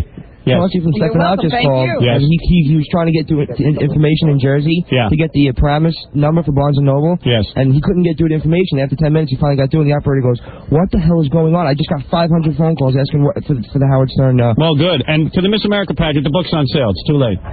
That's it. Hey, Howard, can I point out something really cool in the book? What is it, Kathy? Kathy Tobin. What is that? Hey, Howard. Thanks. Well, go ahead. Go to page 302 and 303. Yes. Those are pictures of Captain Jenks inside the zookeeper's house. Oh, these have never been seen before. With the zookeeper's dog. There he is. Turn to page 303. And there he is with the zookeeper's dog, Robin. Take a look at that. That is him with DeBella's dog. Touching his wall. One of my greatest moments. Drinking his beer and hugging his dog. And there he is with the zookeeper's ex-wife, feeding her cake and kissing her. The zookeeper's dog. Oh. No. Yeah, it's cool. Well, who's on the phone, Captain Jenks? What's he want? Does he have the book already? Yeah, I think he got the book last night. Wow. So a lot of people must have Yeah. How did they get it? I heard they had a couple of hundred people in Cleveland. Really? By 12:30 last Well, night. there's effects to that extent down there. Yeah, but I don't understand how they went on sale with it. They could, I mean, as soon as you say the book's going on sale, what's the day? The 7th? They just do it. Whatever. They can sell it after midnight. I see. 95X. 95X has expanded the payroll. Who is This that? is Karen Barros. Oh my God, I'm so sorry. Now you can earn $100 an hour all week, Monday through Friday. It's a 95X no-brainer. Very cool. Yeah. If you can recognize your own name, you can earn $100 an hour. It took you about 1 second to call in, Karen. Fax or email your name, where you work, and birth date. Then listen for your name on the air and call back within 10 minutes. It's that easy. Plus, you'll be eligible to win a different concert flyaway each week. Hi, Eric Brown. Hey. You got $400. Wow. This is my lucky day. Listen while you work and earn $100 an hour, Monday through Friday, only on 95X. I have to ask you if it rocks, Karen. It's always on 95X. Turn it up. Good morning, everybody. I'm NBC3 meteorologist Wayne Mahar. My 95X forecast, a cloudy, cool, and raw day today. Scattered showers, even a few wet flurries. High today, 48. Clouds mixing with a little sun for tomorrow, and the high, 54. That's my latest forecast.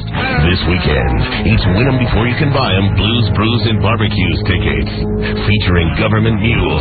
Here's a 95X Syracuse Sports Chart brought to you by Verizon Wireless. Bell Atlantic Mobile is now Verizon Wireless with new calling plans featuring one low monthly access fee, no roaming or long distance charges. Simple, affordable, national. Bell Atlantic Mobile, now Verizon Wireless.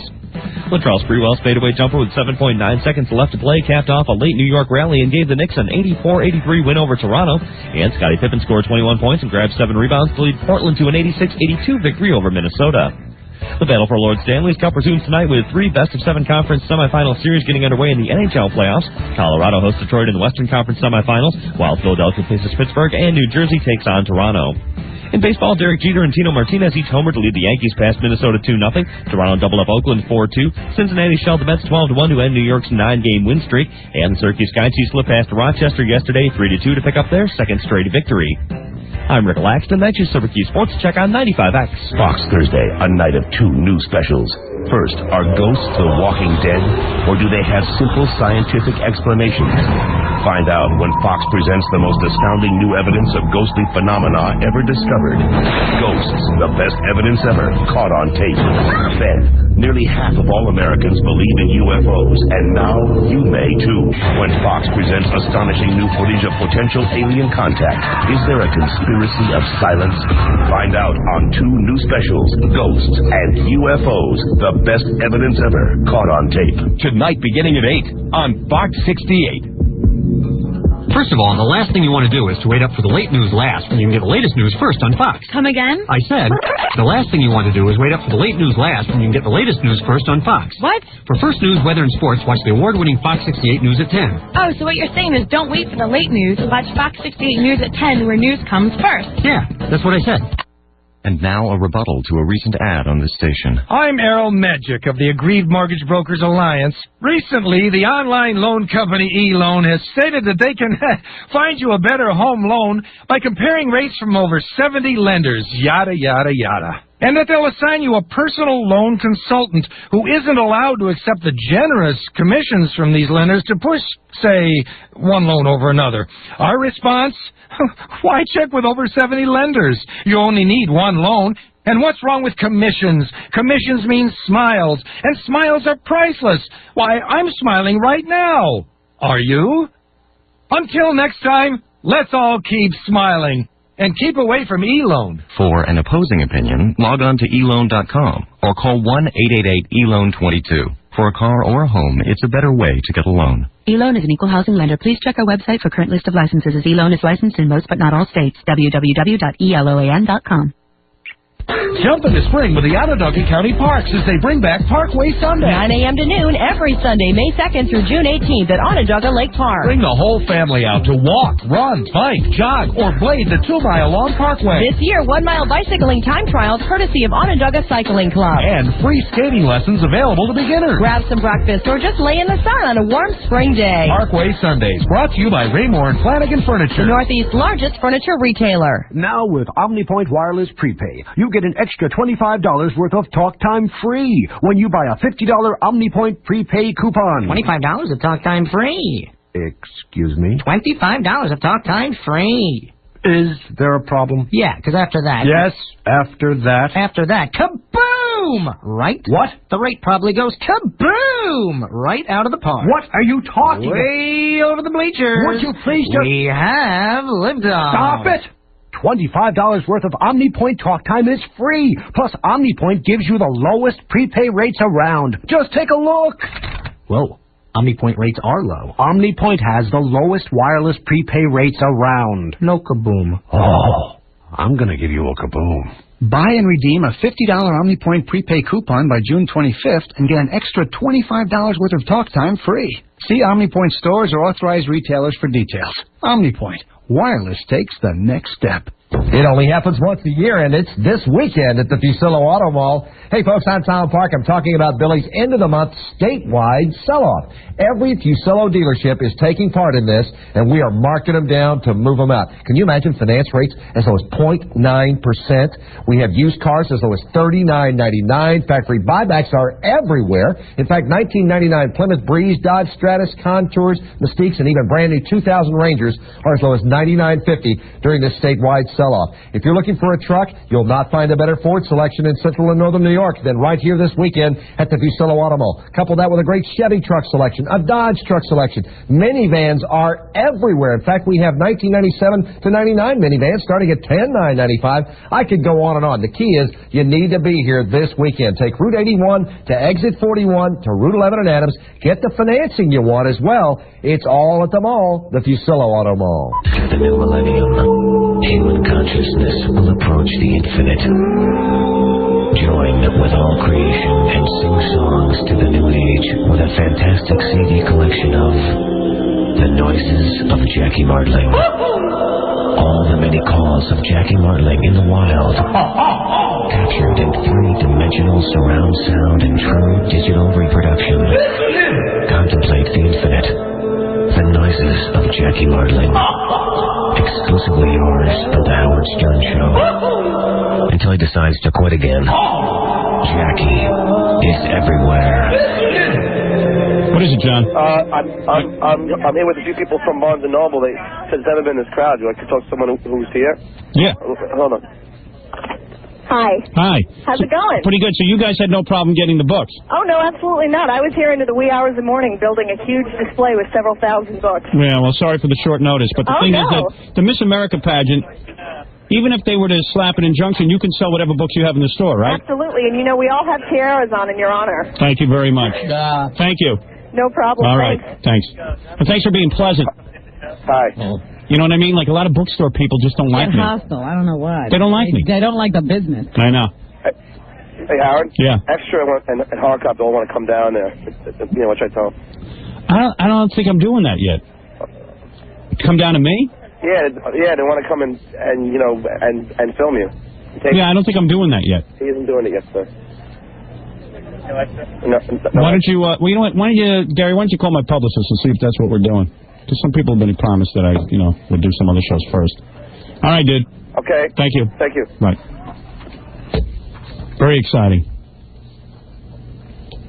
Very exciting. Let's see. There's a lot of stuff in here. Yeah, I packed it up pretty good. I got to ask about this picture on X. On X? In the front. It's like, you know, the Roman numerals, which I guess would be what? That would be 10. Oh, my father? That's what I said, 10. Of my father? Yeah. It's F for... That's a picture of my father. That should have been the cover. What's the matter, Robin? You had to look at that one, didn't you? I have looked at every page you've called out. I just have work to do. I see. This one you got to see, Robin. You got to. I looked at it. It's great. That is my father. This wasn't a book pose. This is an old photo. Right? That is my dad. That is from I forget the year exactly what it is. What was he into at that time? My father was in a play. Not just the baby where he where he played Miss America. And he's in a bathing suit. That's quite nice. And a bathing cap and sunglasses. And look at the package on his crotch. Good God. Very good. That is my dad. He's home for a chick. Skip the generation, huh? He is frightening. Ooh. That is my father, Robin, with lipstick and sunglasses and his hairy chest and breasts. All the stern men have breasts. He didn't shave down. No, he didn't. Wow. I at least had the decency to shave down somewhat. Quite hairy. I got to take a break. Welcome to Pittsburgh, 106.7 The X. We are now on the air in Pittsburgh. I came home all charged up yesterday because I was. What was your photo shoot? I want to tell you about it when we get back.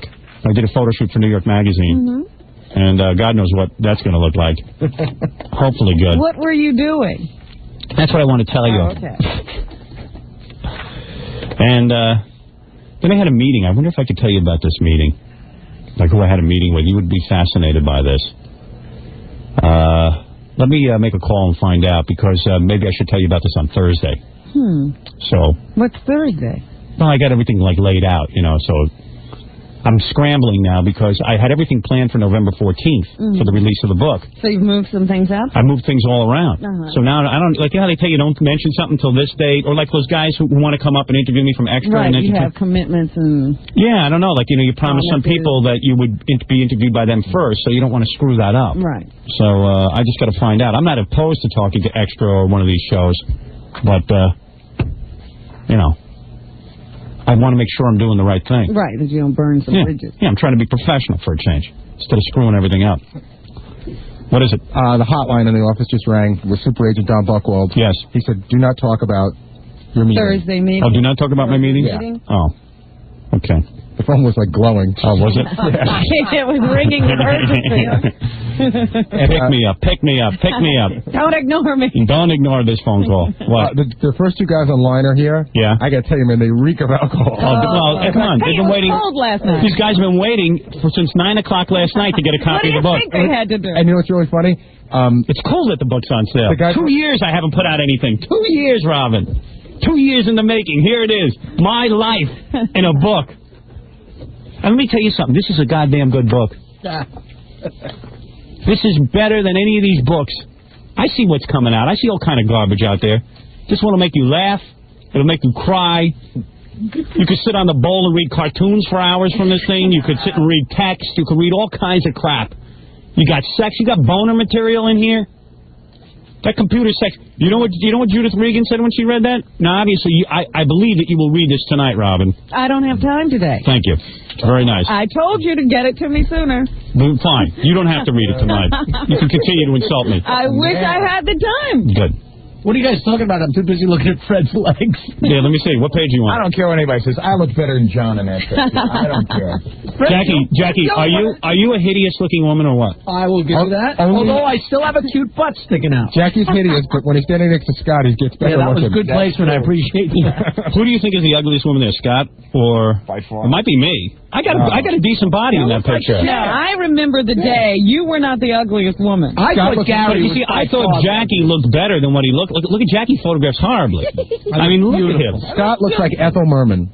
Scott has some physique. Scott looks like Scott. He's hideous. Scott looks like Scott. Yeah. Scott is hideous. See, the two people you can't tell who they are is Gary and Stuttering John.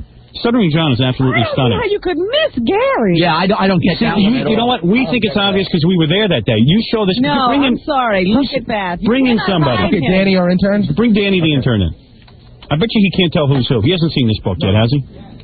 But Jackie, you are a heinous-looking woman. No, I don't agree with it. Fred is the only one who even approximates looking like a woman, though. All right. No, John looks like a woman. This is Danny, our intern. He's our oldest intern. He's like 50 years old. Wow. And he's an intern. All of us. This morning, John was running out. They go, who's coming in tomorrow? Danny was walking in the door, and they go, oh, old Danny's coming in tomorrow. Yeah, right. It was kind of like we didn't know whether to hire Danny. Have him work here because we felt bad that he was older than us. Yeah, there they are. All right, Danny. Yeah, Danny, here's in color. Starting from the left-hand side, who is who? The first one's Jackie. Go ahead. See? He's really got to look. Who's the next one? Second one's Fred. All right. Very good. Look, the pages are going to light on fire. The third one's Stuttering John. Okay, go ahead. The cute little purple leopard print is Gary. Okay. The next one's obvious. Right. That's Howard. The next one after that is obvious. Robin. Robin and Howard and Robin. Okay. Who's the one in white?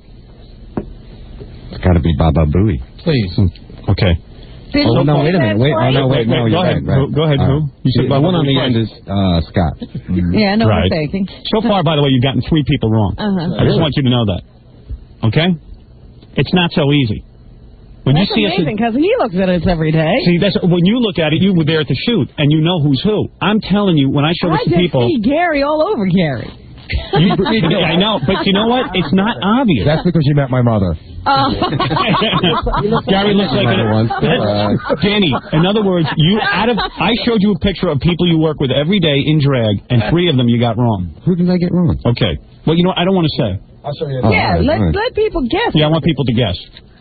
Did I get some? I got some right. You got some, the obvious ones you got right, like me and Jackie. And me. And Robin. Well, is that Fred or isn't that Fred? You were right about Fred. That was all you, Fred and Jackie. Yeah, and Scott. All right, come on. You got 3 people wrong. All right, Danny, get out of here. You're way too old to be an intern. Why don't you get a job and get a family and a life, all right? You know what's also weird about this picture? Scott actually looks happy. Well, because he was he's happy not to home. be there. Yeah. He wasn't left out. Yeah, this is the first time he wasn't left out. Has Scott seen the picture of himself in drag? I don't think so. Hey, Scott, come here. In case you're tuning in, my book just came out, so we're having a good time with it. I'm trying to think who Jackie looks like on that inside picture. I don't know. Scott looks like a madam. Hey, Robin, did you read what I wrote on the inside of the jacket? I haven't had time to read. Hold it. Hey, Scott, take a look at... Have you seen yourself? You have not? Not yet. I have not. Show Scott his picture. I've not been pretty. A raving beauty.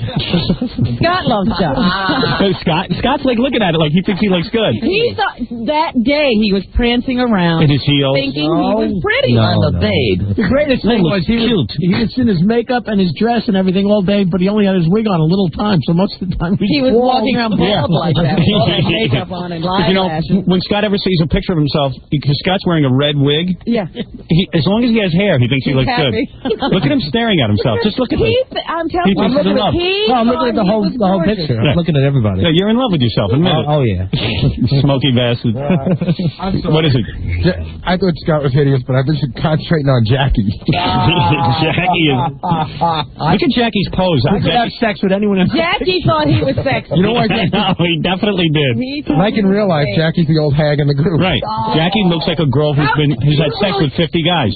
You guys really think you look good. No, forget about whether I look good or not. It's in your face.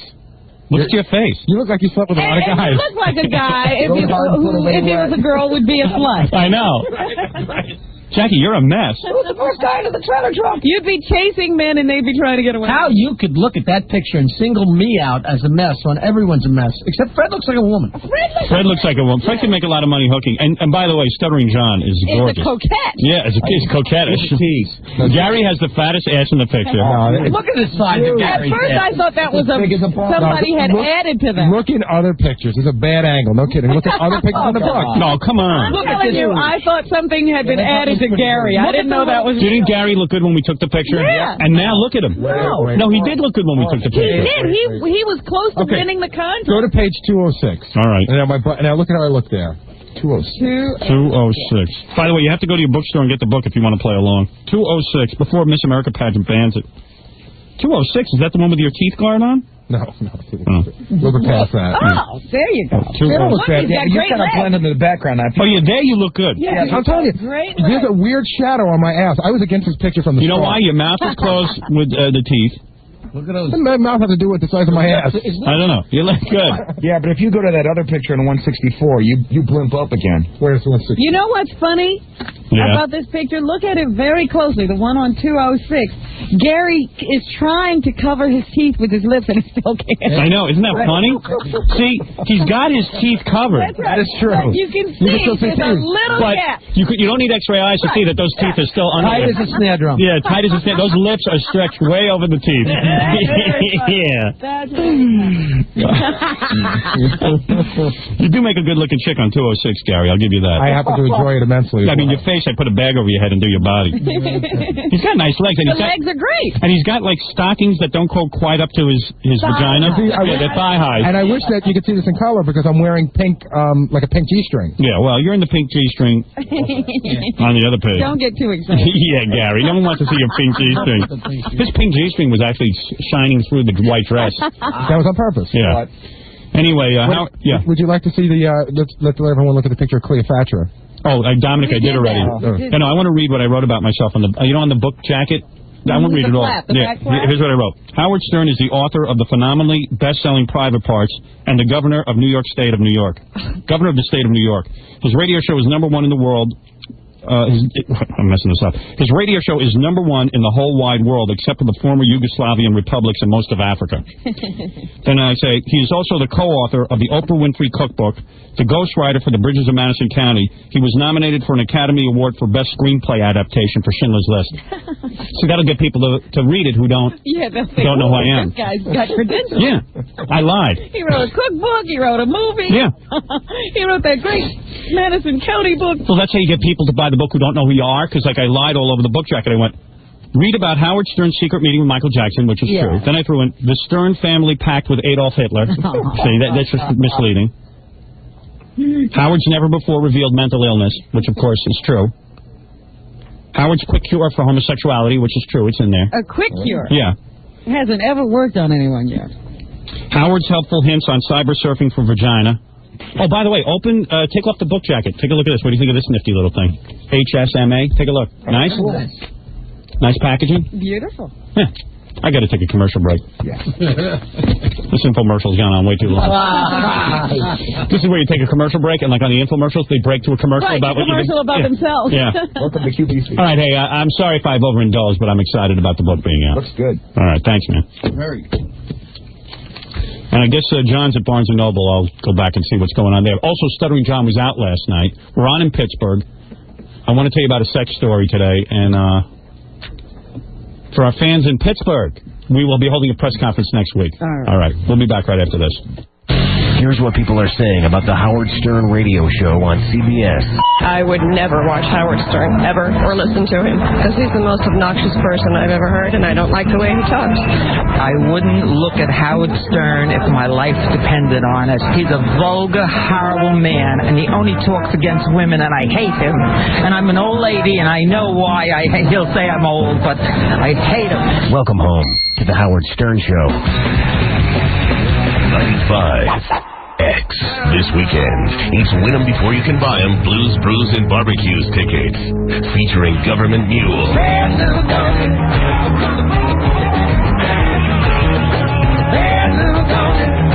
They go on sale Monday, May 1st, but you can win them all this weekend on 95X. Good morning, everybody. I'm NBC3 meteorologist Wayne Mahar. My 95X forecast, a cloudy, cool, and raw day today. Scattered showers, even a few wet flurries. High today, 48. Clouds mixing with a little sun for tomorrow, and the high, 54. That's my latest forecast. Here's what you'll hear on 95X today after Howard. Hey, this is James from Extreme Rock Radio. You know, every Friday from 5 to 7, X marks the spot at RJ Lanigan's. Tons of fun there. Give away some cool prizes. $1 Molson. Plus, I'll kick your ass in darts, so it's worth your while. You're going to hear it right here. It's on. You want to hear it? Yeah. It's on 95. I'm Alexis with the 95X Rock Daily for Thursday, April 27th, 2000. Don Henley's new CD is called Inside Job. Here he is talking about the phrase working it and how it became the focal point of his current single. That's part of the current slang. It's in the language. It's on the street. It's a nice universal sort of term that everybody can understand, and it has a lot of different connotations. You know, it can mean different things to different people, which is always good. And it just had a nice ring to it. Of course, Don Henley does plan on touring. Here he is talking about where his tour will be starting. Houston, on the 21st of May, I believe. That's where I'm based, and I want my family to come out, and I also we're doing the A&E taping there, the live special. And then from there we go up to the East Coast, up to Washington, D.C., and around those areas. That's the Rock Daily for Thursday, April 27th, 2000 on 95X. On the next Drew Carey, it's that time of year. A young man's fancy turns my stomach. As Drew throws a wedding shower for his best girlfriend. Wow, you're doing all these beautiful things for a woman that you can never have. You're the hunch front to Notre Dame. Mimi wants in on this big event. Please let me go to the shower. Kate says you make her nervous. I'll bring a ham. All right. But will Drew really cater to her every demand? Hey, Carrie, how come you're not pushing my ham? I will later. Don't ever use that expression to me again. Next, Drew Carey. Tonight at 6 on Fox 68. Then at 6:30. Attention, people of Earth. The comedy invasion has begun. On the next Third Rock, Tommy hits journalistic heights as editor of the school paper. I know you're going to take this paper places. Wait, you don't mean like I'll be delivering it? When the crew decides it's time to hire a housekeeper. I've never met anyone like you before, Kathy. Will you pair up socks? Put them in the same drawer?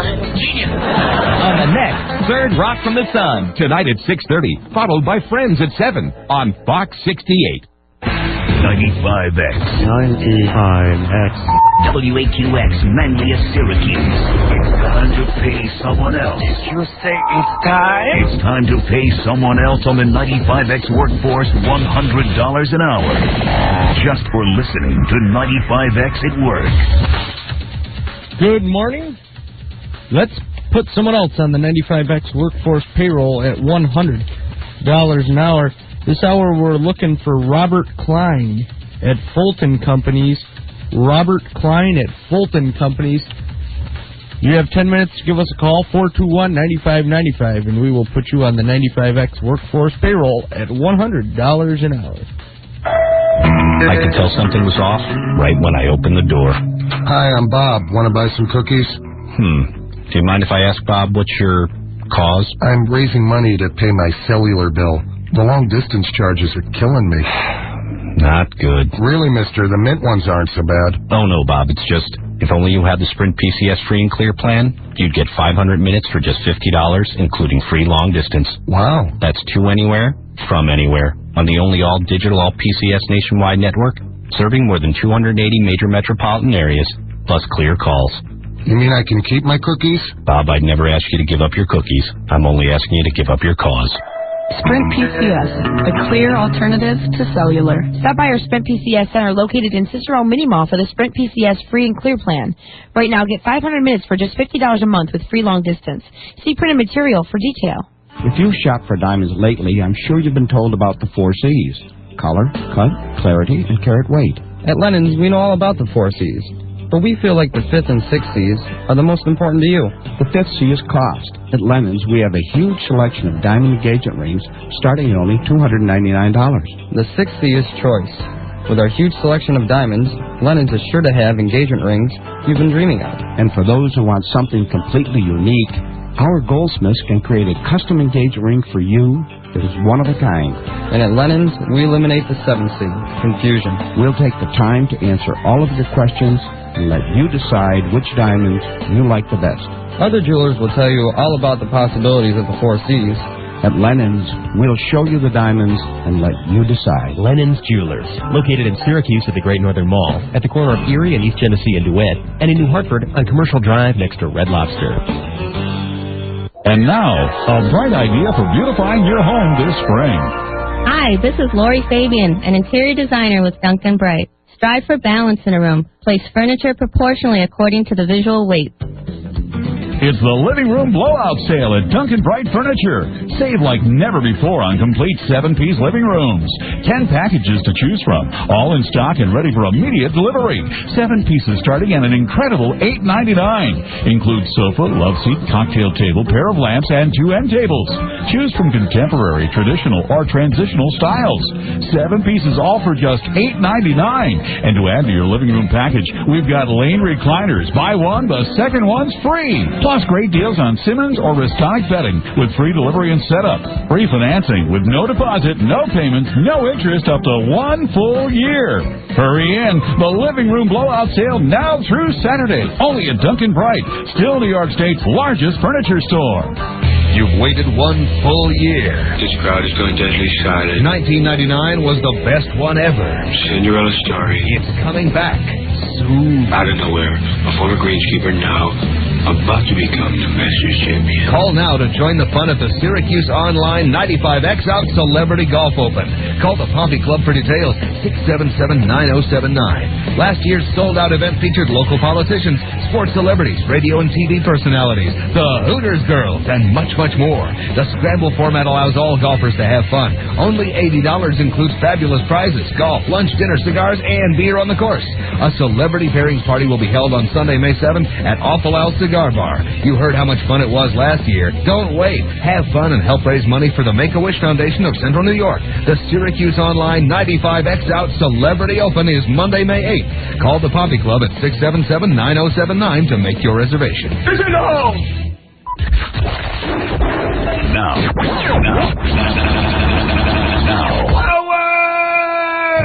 back to the Howard Stern Show. Soft at night and hard in the morning. Larry King first. Where was Larry King? Larry King was at the New York Hilton. He was doing some speech, so he was, and I got him early. He was hanging out in the lobby. All right. So I just kind of like snuck up behind him. And what he was very amenable to talking with you. No, at first he just freaks and goes, "I gotta make a phone call. Don't interrupt me." And then I just follow him to the phone, and after he gets off, I get him again. You got balls on you, I'll tell you that. Hi, Larry. Can I ask you a question? Is it okay? I'm going to make a phone call. Okay. Please, Larry. You make a phone call, but I wouldn't interrupt you. Don't interrupt me. I'll make a phone call. Why don't you say I have to make a phone call. So how did you get him? You just stood there by the phone? So then I followed him like all the way down the hall, a long hallway, and then I lost him for a second, and then I found him on the phone, so I waited till he hung up, and then called him again. Was he with a girl? He has a new foxy girlfriend, you know. He was alone. I was reading an article in the Washington Post. They followed him around for a day, and like they treat it like it's normal. He's got another young girlfriend, and she's like, "Honey," she's calling Larry King "honey." How long have they been together? 2 weeks? Yeah, I don't know. I don't even know what you asked him because I didn't approve these questions. Yes, you did. These are the ones that I approved a long time ago. Yeah, these were the most important ones to us. All right. You know, I remember. Never interrupt. Oh, I'm sorry. Was he lecturing you now? Yeah. Never interrupt? Yeah. Never interrupt. That's one of his rules. You don't interrupt? Yeah. You don't interrupt He's what? teaching him etiquette. Because never interrupt. And that big, stupid, deep voice of his. Never interrupt. Nope.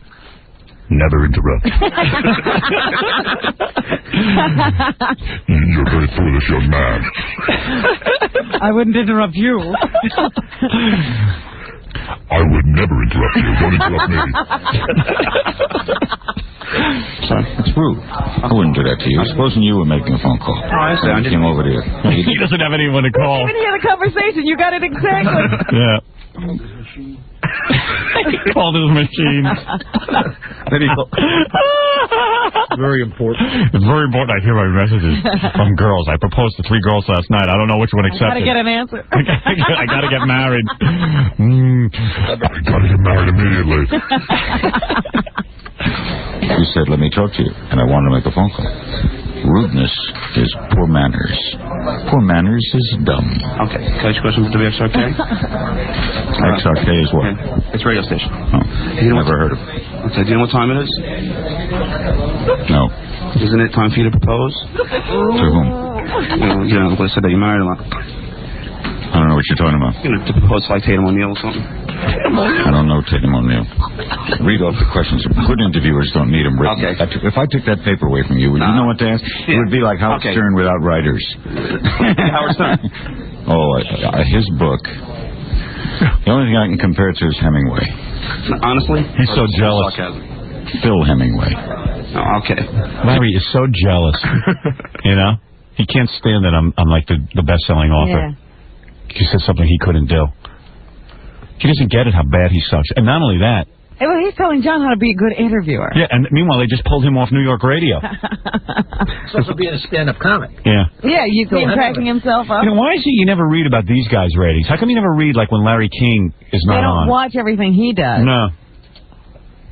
How come nobody reports the fact that Rush Limbaugh just bombed out in New York, California, and Boston? How come they don't report that? He just had a monthly that basically doesn't exist. And why don't they report that stuff? It's only you. I don't They know watch me like a hawk. It's amazing. Bastards. Because you're on top, man. You know, they want to bring you down. Shut up, John. Sorry. You're very rude. They watched him all during his climb, too, you know. Yeah. Very rude. Rude is dumb. Rude is bad manners. Rude is dumb. Bad manners is dumb. I'd say bad manners is marrying a woman for 2 weeks and then dumping her and then informing her you're gonna leave her. Marrying her is dumb. I don't know if he should be Mr. Manners. You don't get any ruder than that. Yeah. Have your way with her and then dump her. He's a weird-looking guy. Isn't he strange? Like his hair starts at the top of his head, but then it falls out to the back. Like Mask, the guy from Mask's head. And then his forehead slopes. Yeah. And he's got those giant power frames. Yeah. Big giant glasses. Yeah, those Swifty Lazar glasses. Yeah, big square, powerful frames. Ever read Phil Hemingway? No, I don't even know who he is. Ernest. I can't believe it. Are you a reporter for Howard Stern? Yes. You don't know who Phil Hemingway is? No. Who Phil Hemingway was he was a linguist. He stuttered, but he overcame his stuttering. And this is Larry King thinks he's real funny. And like that he could be the next Lenny Bruce. Remember, did you read that? Oh, yeah. I could have been a stand-up comic much